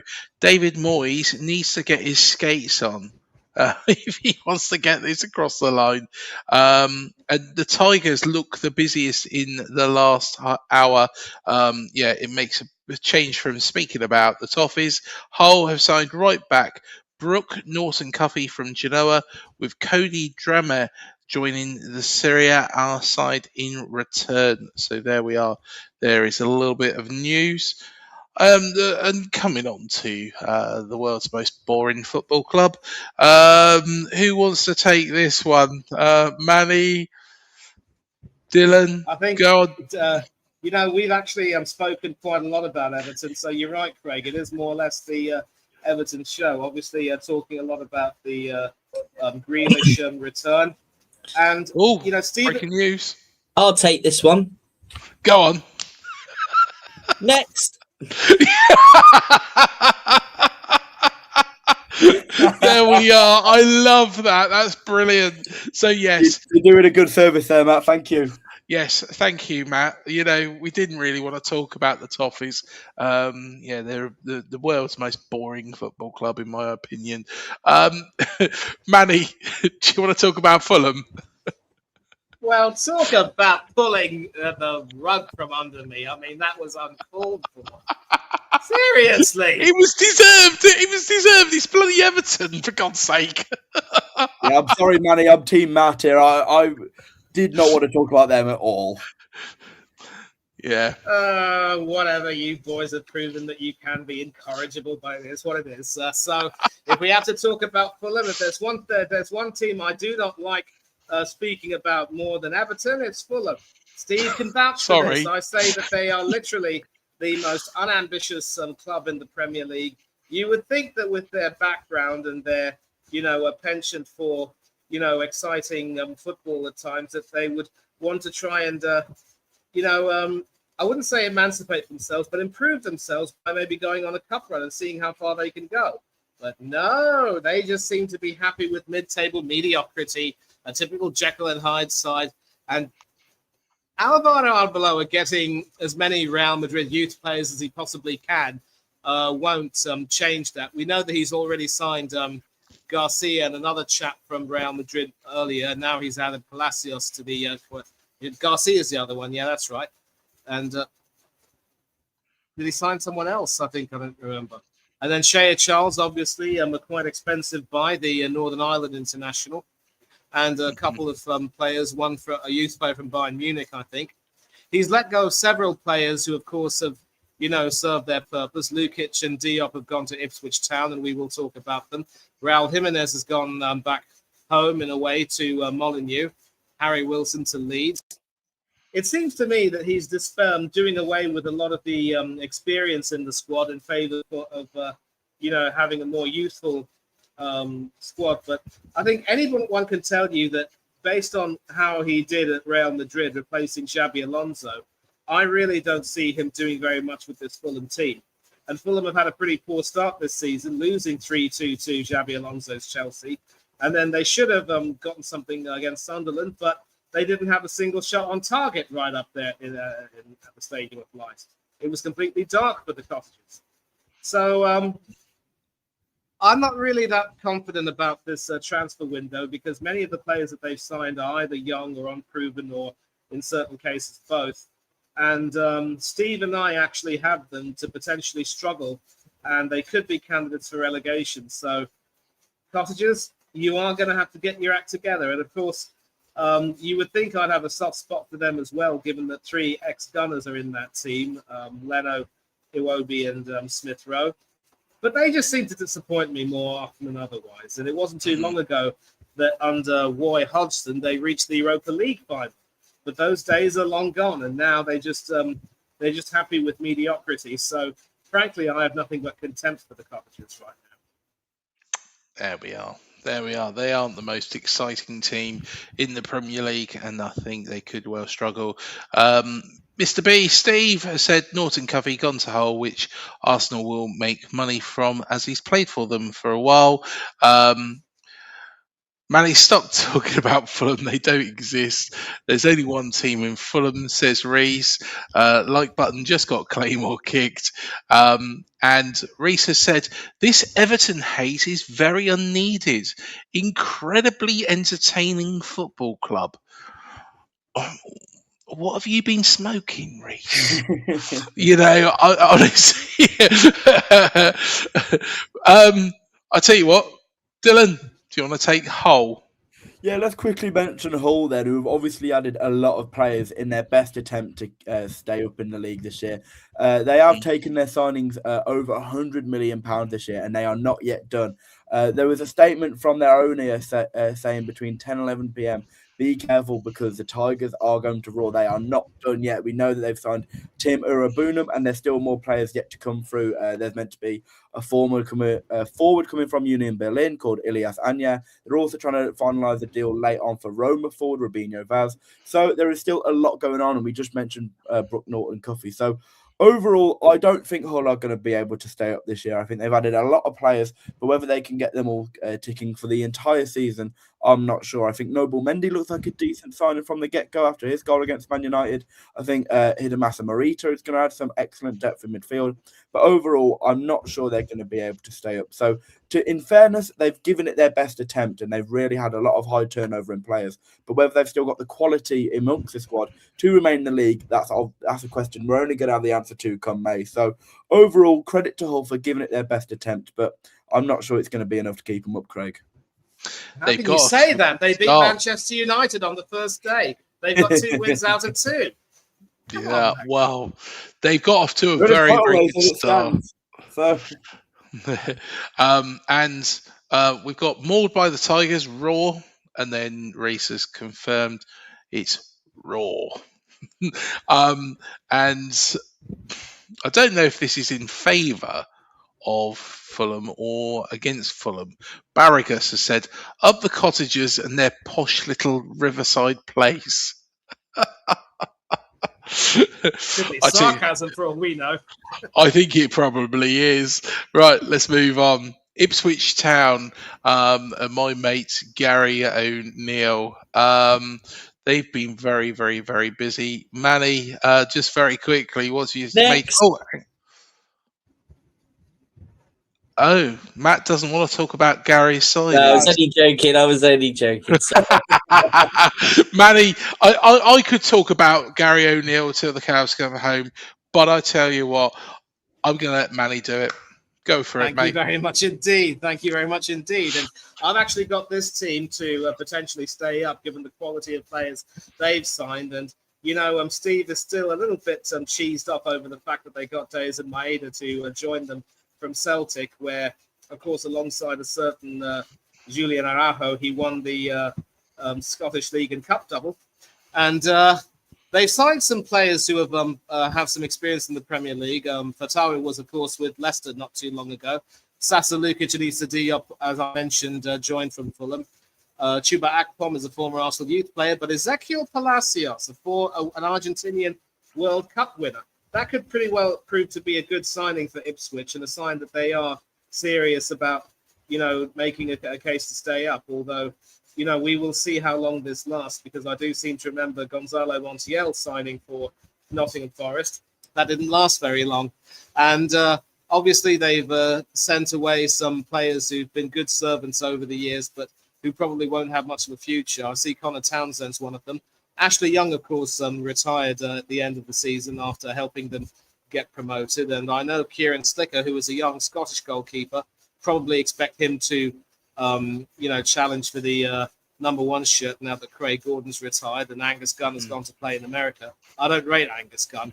I remember the Southampton 9-0 against Leicester City. No, nothing more needs to be said.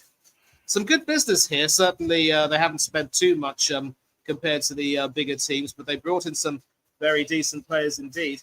And it does seem quite clear to me that Gary O'Neill is very serious about doing everything to keep Ipswich in the Premier League. And certainly after, the fairy tale under Kieran McKenna went sour, Ipswich, want to come back and prove themselves. And obviously, Craig, you and Matt will know that when the Cherries got promoted, it was wonderful at first, but then you got relegated and had to work hard to come back. And now back you are, and here to stay, and we're all grateful. So maybe Gary can bring some of that Bournemouth magic to Portland Road. We'll have to see, but I do have them staying up. I do think that they can do very well. I'm not going to read too much into the unfortunate reverse against United at Old Trafford. United were just a wounded animal who wanted to, set the score straight. And let's not forget, they had that humiliating loss against Hull City. There's no way they could have afforded to lose to another promoted team. So Ipswich are going to do fine. I've got faith in them. There we go. And then another deal has been done. Hull, who have been very busy this evening, have announced another late deadline day signing, bringing in Rubino Vaz on loan from Roma. There we go. There we are. And just very quickly before we move on, Ipswich, all those players they signed didn't help them last time. I think Gary O'Neill might help them scrape through, in my honest opinion.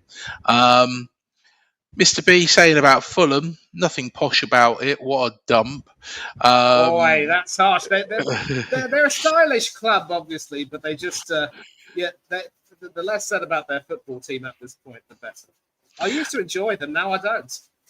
Well, Barracus has said a little bit, but I do like their view. Well, if you like a view of the River Thames, you could always go to Reading or Slough. Or you might not want to look at it at all, to be perfectly honest. It's probably the best option. And what's everybody's favourite biscuit of choice? I like chocolate chip cookie or a hobnob, but we'll come to that at the end. I'll tell you what, that's a conversation for 15 minutes time. Deal sheets at the ready. I'll tell you what, let's move on to Leeds United. Dylan, what do you make of Leeds? There we are. I was just unmute there. But yeah, I think Leeds have had a terrific window. I think, like I mentioned earlier, if you had to ask me right now who's won the window, I would say Chelsea, but I'd have Leeds in a comfortable second place there, or maybe even top three. Look, I think Trafford is an absolute coup. They're bringing in a future England number one and a really top-class goalkeeper. I think he could have easily slotted into most teams in the league, and Leeds is an excellent signing.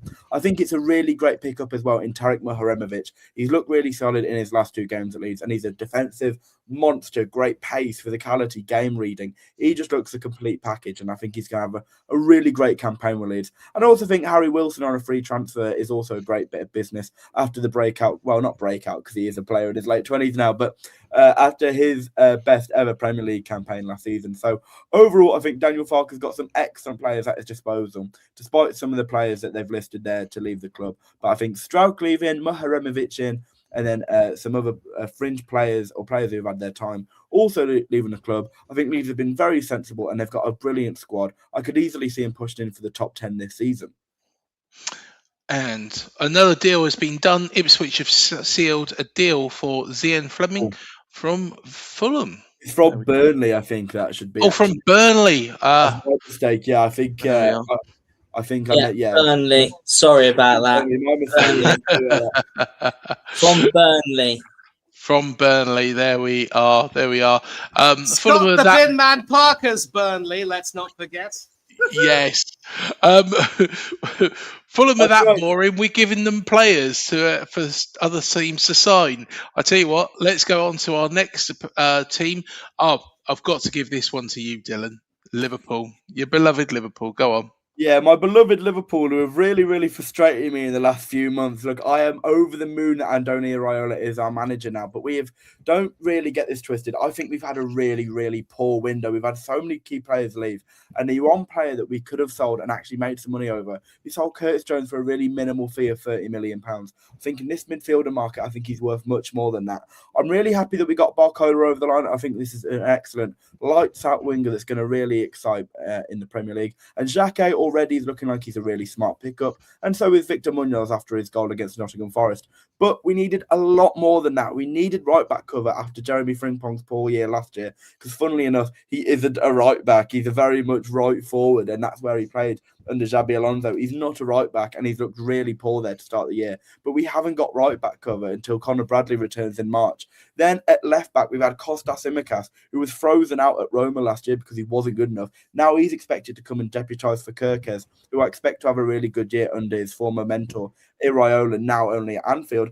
That's not good enough as well. And at centre-half, yes, we've signed Araujo, but that we've got alongside Van Dijk, we've now got Xhaka, an injury-prone Gomez, and a Ronald Araujo. And then in midfield as well. I mean, we're really lacking depth there now. We're expecting Trainioni to step up. We rejected a £30 million bid from Nottingham Forest to retain him, and we've got Wataru Endo back now. But again, this midfield depth is really concerning for me. So a little bit like Chelsea, while we may be all guns blazing in attack, and we finally see the likes of Florian Wirtz and Alexander Isak come into form at Anfield, and we've still got some really exciting young talent in Munoz, Ungamoa, Lewis Kumas. I think we are going to really struggle this year, and I think we needed to do a lot more in the transfer window to sustain us. So generally, that's my view. I think we needed a lot more depth going in, but overall, the players that I'm here, I am happy they are at Anfield this year. I think you'll compete. Yeah, Dylan, I just want to say that there was a... No, I think you'll compete to win the league. Yeah, I think. Oh wow! I Dylan, would rip your hand off for that, but I just don't think we've got the depth to compete. Yeah, Dylan, there was also news which was, I think, confirmed, and I think maybe Matt can back us up on this, of a certain Harvey Elliott going to Valencia on loan. Now, I've been following Elliott, obviously, and it's really sad how things have, declined or deteriorated with him, whichever word you like to choose. Because, England under 21 captain when we won the Euros, a lot of things were expected from him. But then he had that horrible loan spell at Aston Villa. I think Iriola said that he wanted to give him the chance in pre-season, but instead he's opted to send him away. I think it's fair to say that his Liverpool days are now, done and dusted, right? Yeah, well, his contract expires next year, I believe. So already we've got to look at how we're going to renew his contract when he's back from Valencia. But unfortunately, Iriola looks like he's had a look at him in pre-season, trying to loan him out and get some minutes under Carlos Corberán in Valencia. But unfortunately, he's a player beloved by Liverpool fans, but I don't think he's got a long-term future at the club. I think you're right there, Manny. Well, I'll tell you what, we're going to have to thunder through the next couple of teams because we are getting very, very, very close to the end of the transfer window. Manchester City, Manny, just very quickly, what do you make of them? Can they compete? Can they challenge? Or do you think they're going to be also rans? They've got money to burn. They've spent it. They've loaned out several of their players. They've sold some players who are no longer part of the future. As long as they start clicking, I think they're going to be fine. They've won their first two games. Haaland scoring goals, Shirky scoring goals. What's not to like? I think they'll challenge, and they're going to want to, reclaim the title they lost from us. But we'll see what happens with them. Yes, I think Man City, they're going to be right up there. And, oh, hang on. I've just written something. Can you see that? 115 question mark. We're still waiting, Premier League. We're still waiting. Dylan, let's go to Manchester United. What do you make of them? Yeah, absolutely. I mean, at first glance, Jesus, you look at that outgoing list. They've gotten a lot of players out on loan, it seems. But let's talk about the incomings. I think they've really smartly rebuilt their midfield. I'm a really big fan of the Yuri Tielemans signing. Started the Premier League in the worst way imaginable, really, losing 2-0 at Hull City. But looked really positive against Ipswich on the weekend. So for United, I think there are some tougher games to come, but I think they've smartly rebuilt their midfield. And I think they're going to have enough to really push for the top 5 place this year, as well as being competitive in the Champions League. The only area of worry for me there, defensive depth, but that's for the season to find out. So I think for Michael Carrick, I think he can be happy with the players that he's brought in and still retaining some key players there will mean United are going to have a really good season, I think. There we go. There we are. And of course, Newcastle have signed Lille forward ahead of the transfer deadline in a deal worth 51 million. So yes, Nick Watermader has made a loan switch to Juventus as well. Newcastle have been very, very busy. Of course, Eddie no longer at the helm. Manny, what do you make of them? Are you surprised that they're doing so well, or do you think the wheels are going to fall off?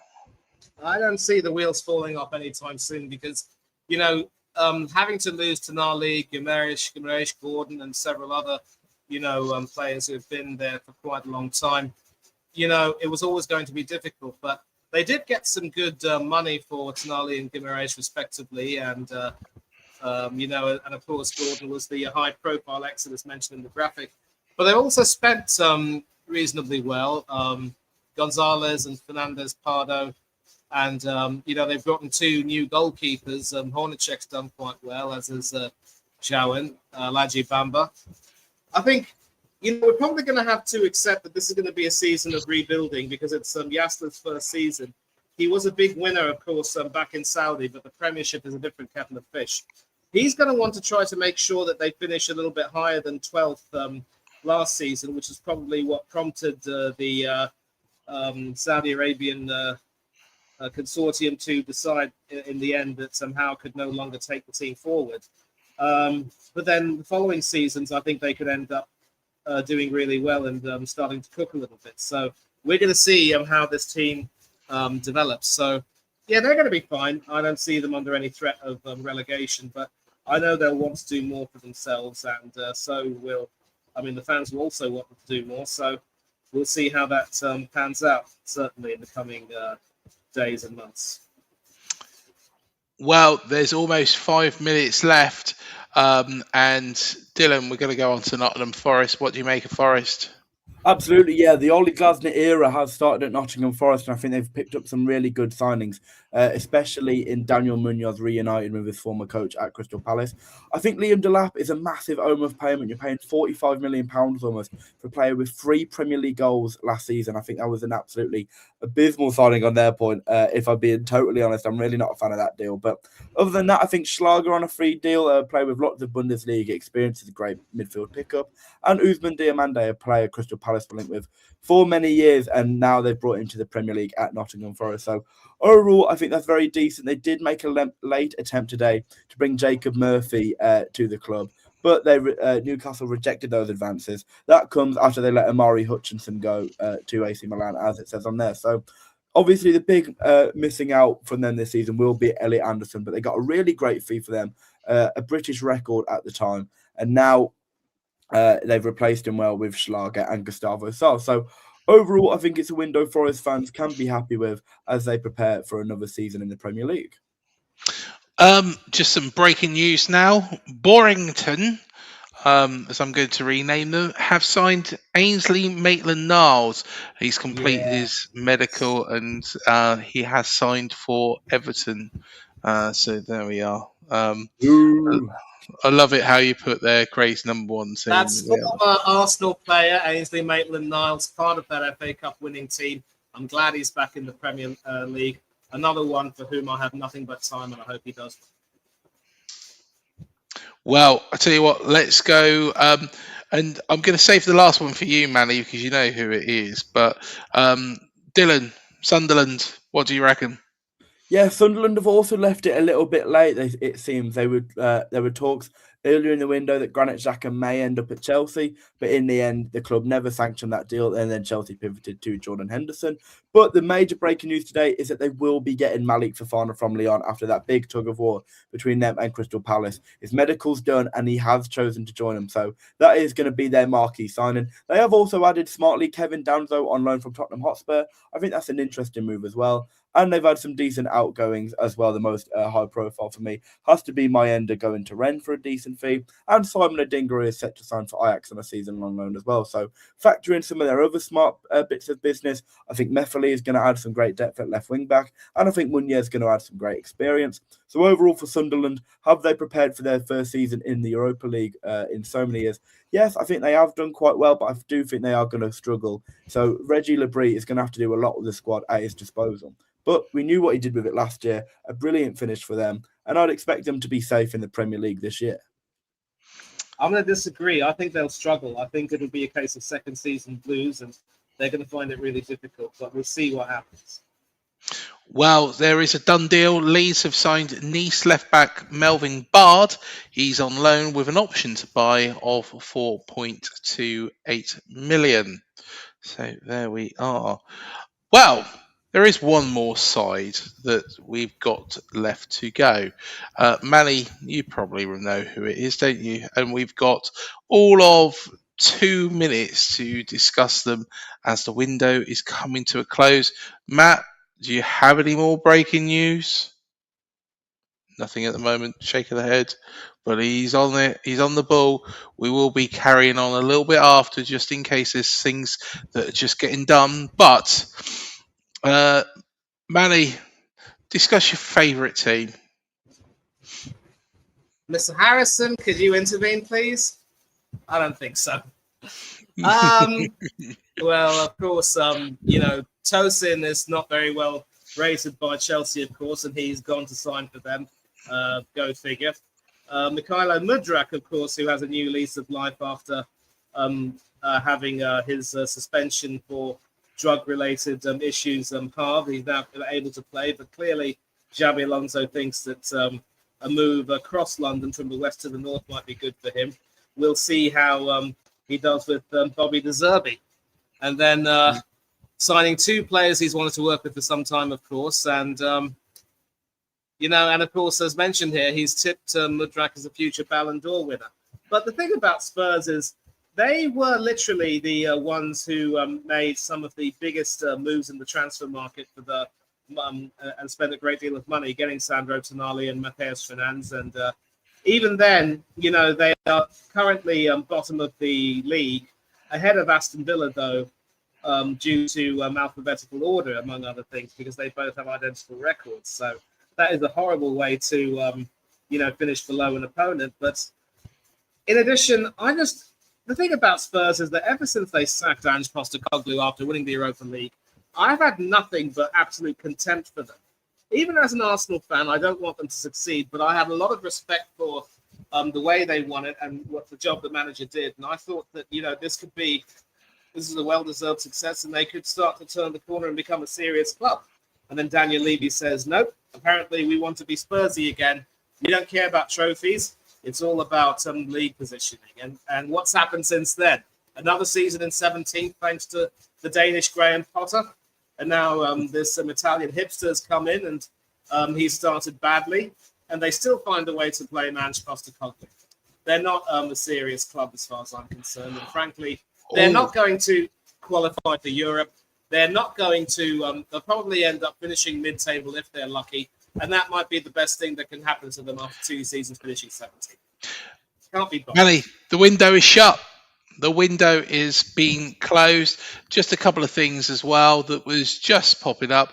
We do have a deal sheet. Sunderland have submitted a deal sheet for Malik Fofana, and Feyenoord are in talks to sign former Arsenal winger Reece Nelson. The 26-year-old is a free agent after leaving the Premier League champions last week. So there we are. The transfer window is closed. And just to complete the picture, there's Spurs' ins and outs. Anything to add to any of that, guys? Martin Dubravka should be their starting goalkeeper. Marmoush and Savio will regret joining that club on loan. And if they fail to qualify for Europe, Spurs are going to lose a great deal of money. Many of those signings are going to want to walk away. Couldn't happen to a more deserving group of people. Bunch of absolute so-and-sos. There we are. And Dylan, anything to comment on Spurs? Yeah, I think it's a decent window for Spurs. It's certainly an expensive window. I think it may be around the most expensive transfer window in Premier League history, especially if Mudryk's deal does become permanent in the end. But in terms of deadline day deals, like it says on there, they've got Pape Matar Sarr out to Juventus.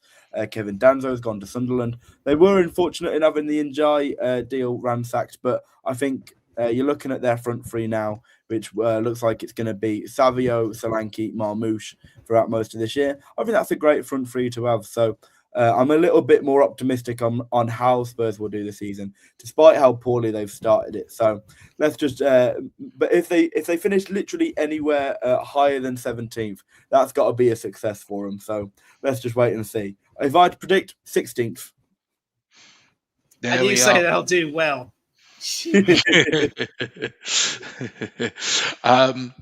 There we are. Matt, any more breaking news? Hold on 1 second. Let's see. Let's see. What have we got here? No,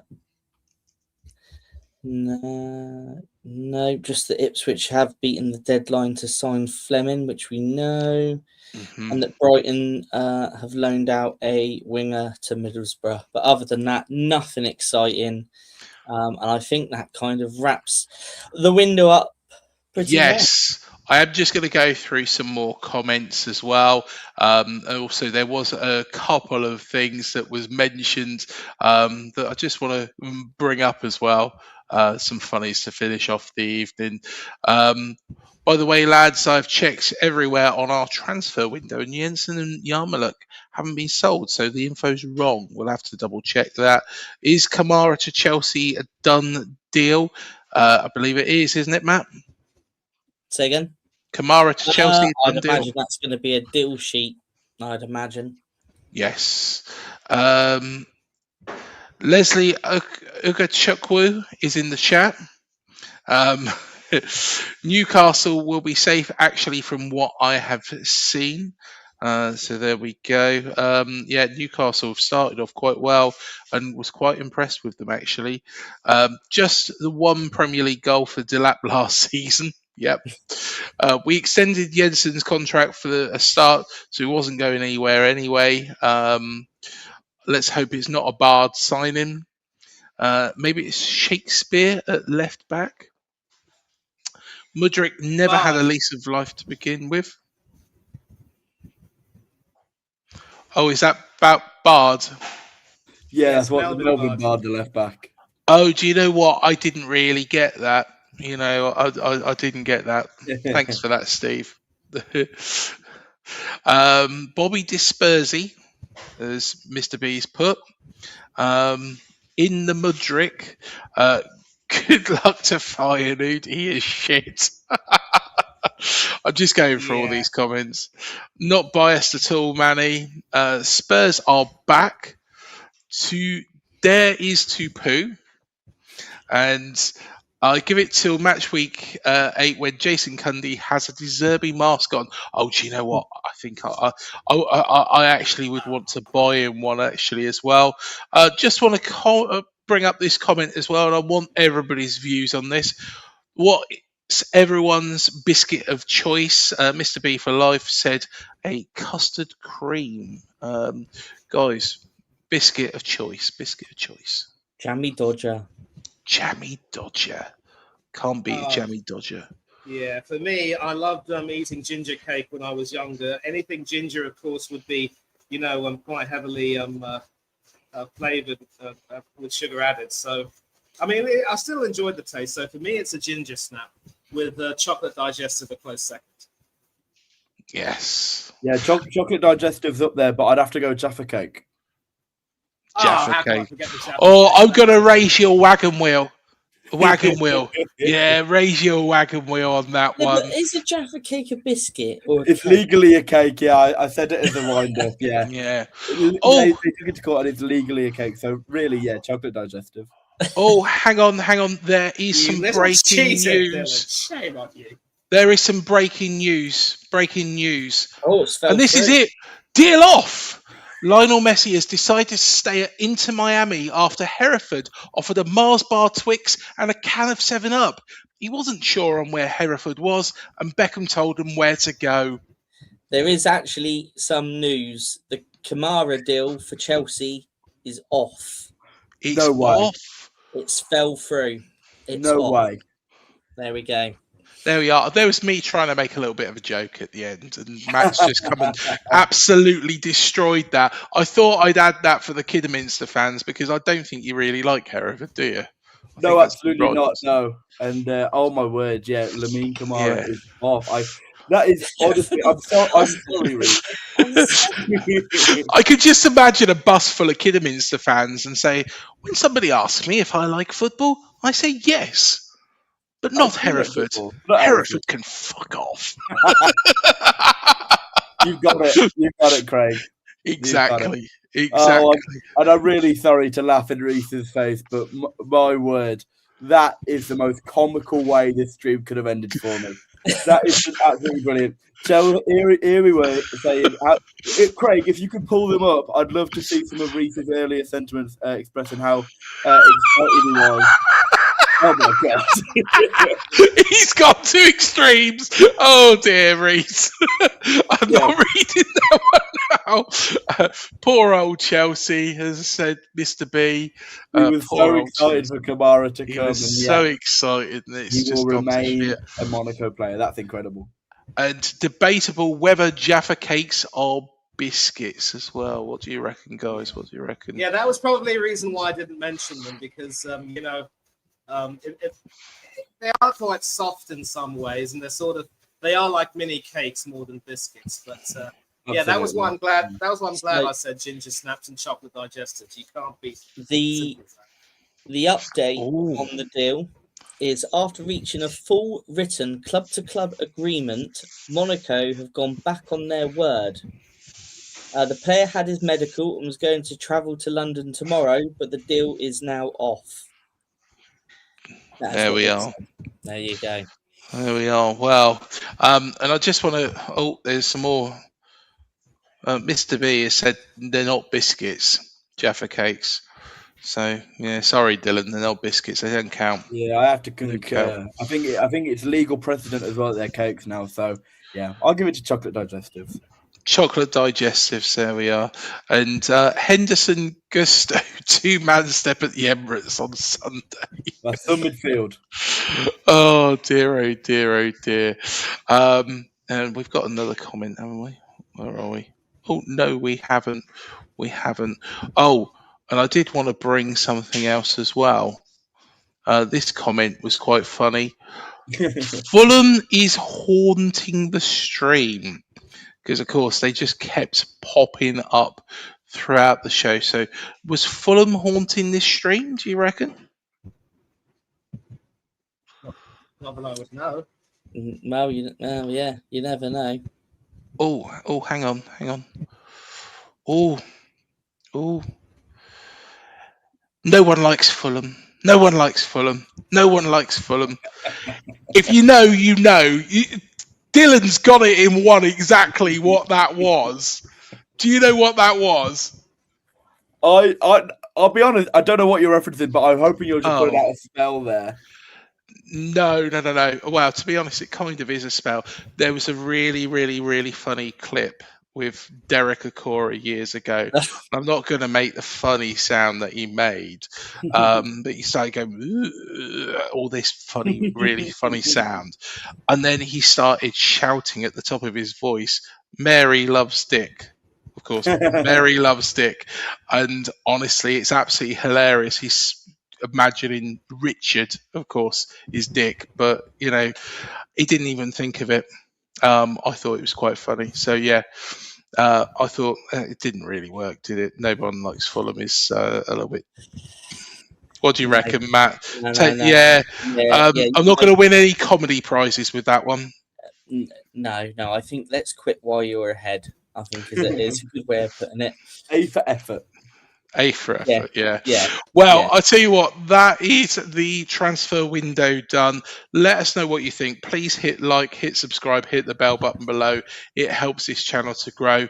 We have a lot of fun on this channel, as you can tell. Lots and lots and lots of laughs. We're not all serious, not all the time. I'm most definitely not. I'm daft as a box of frogs.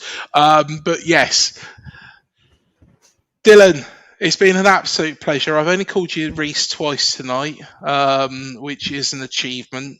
Didn't get the hat trick on the evening, but mate, honestly, absolutely loved it. The transfer shows, and we're going to be doing lots of stuff as well, aren't we?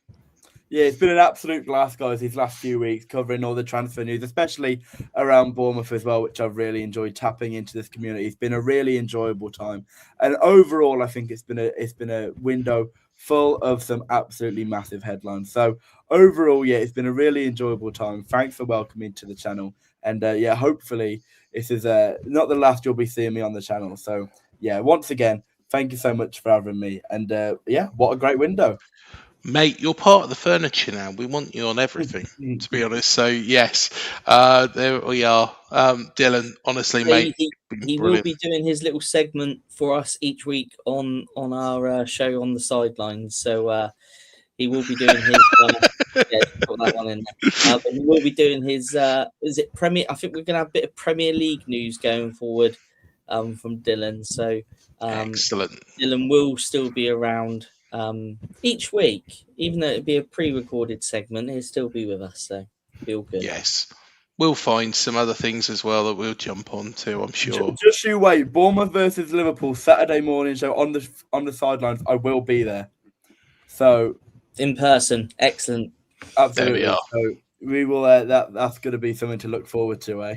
Absolutely, 100%, mate. 100%. And Manny, I will definitely see you very, very soon. For Football Has a Problem. I know it's been delayed a couple of weeks with illness Yes. and how busy we've been, but yes, it's there. We are. Matt's done it back to me now. But yes, we will be discussing cups, won't we? Very, very soon.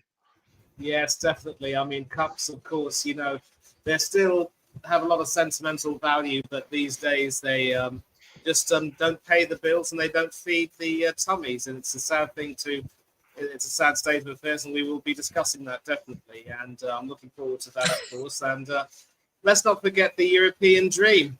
We're all buzzing for that. And if you and Mr. Harrison do get to go and watch a game at Dean Court, I hope you enjoy the experience, especially against AC Milan. Oh, one of your mates is taking the mick out of me. There we are. Hurts that. Can we keep getting Dylan on after the transfer show? Dylan's welcome, whenever he wants. I think we should do a regular thing now, shouldn't we? If you're up for it, mate. If you're up for it. We'll have to negotiate, Craig. I think I've just rejected a call from Sky Sports, so we'll have to see. Yeah. And another great stream, guys. Thanks, Mr. B.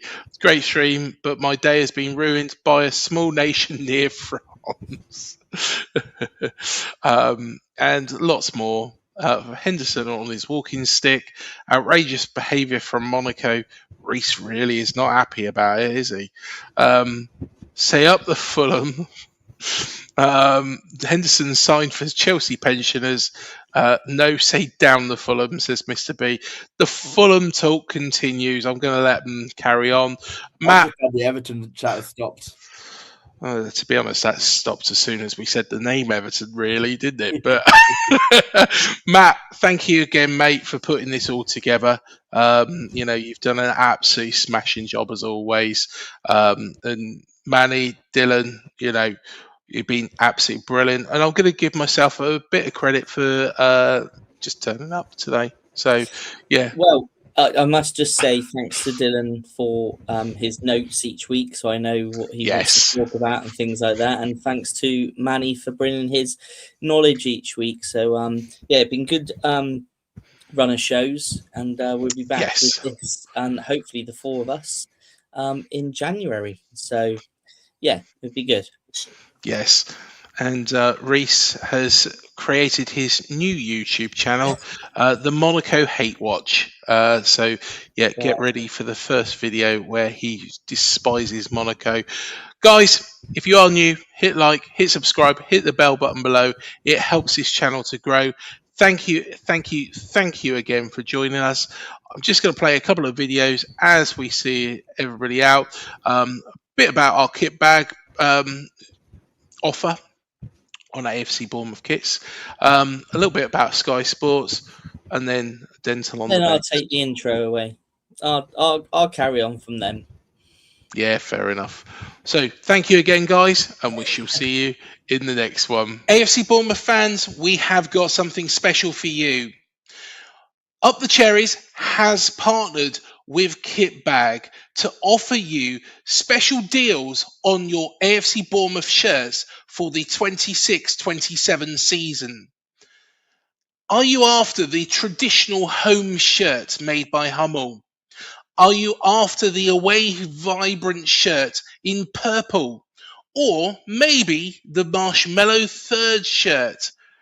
Whatever your choice is, you can get exclusive deals, discounts, and offers through KITBAG and through the link that is on the screen now. Scan it with your phone, the QR code, and it will take you straight away to the KITBAG site where all the details will be. We will also be putting up any special codes that you may need. So go check out KITBAG, the leading sports goods seller in the UK and beyond for all your AFC Bournemouth goods. KITBAG and Up the Cherries, partnering together to bring you your shirts this season.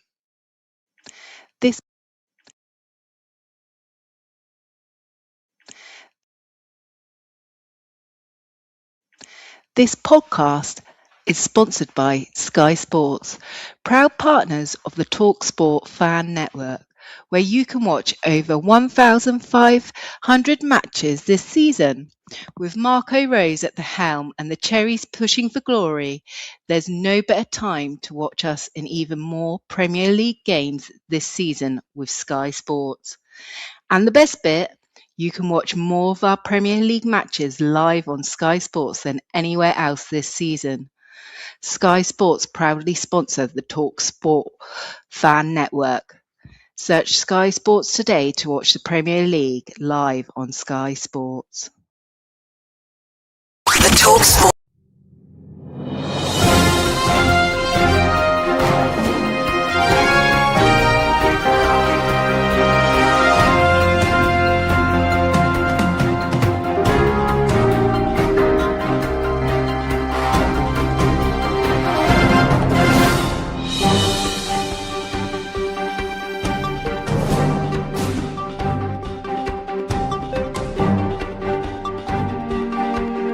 TalkSport Fan Network. The ultimate on-demand destination for the UK's best fan-led football podcasts. Want authentic supporter insight on all things Bournemouth? Follow Up the Cherries in all departments on the TalkSport Fan Network. Club-dedicated content created by the fans, for the fans. Search TalkSport Fan Network.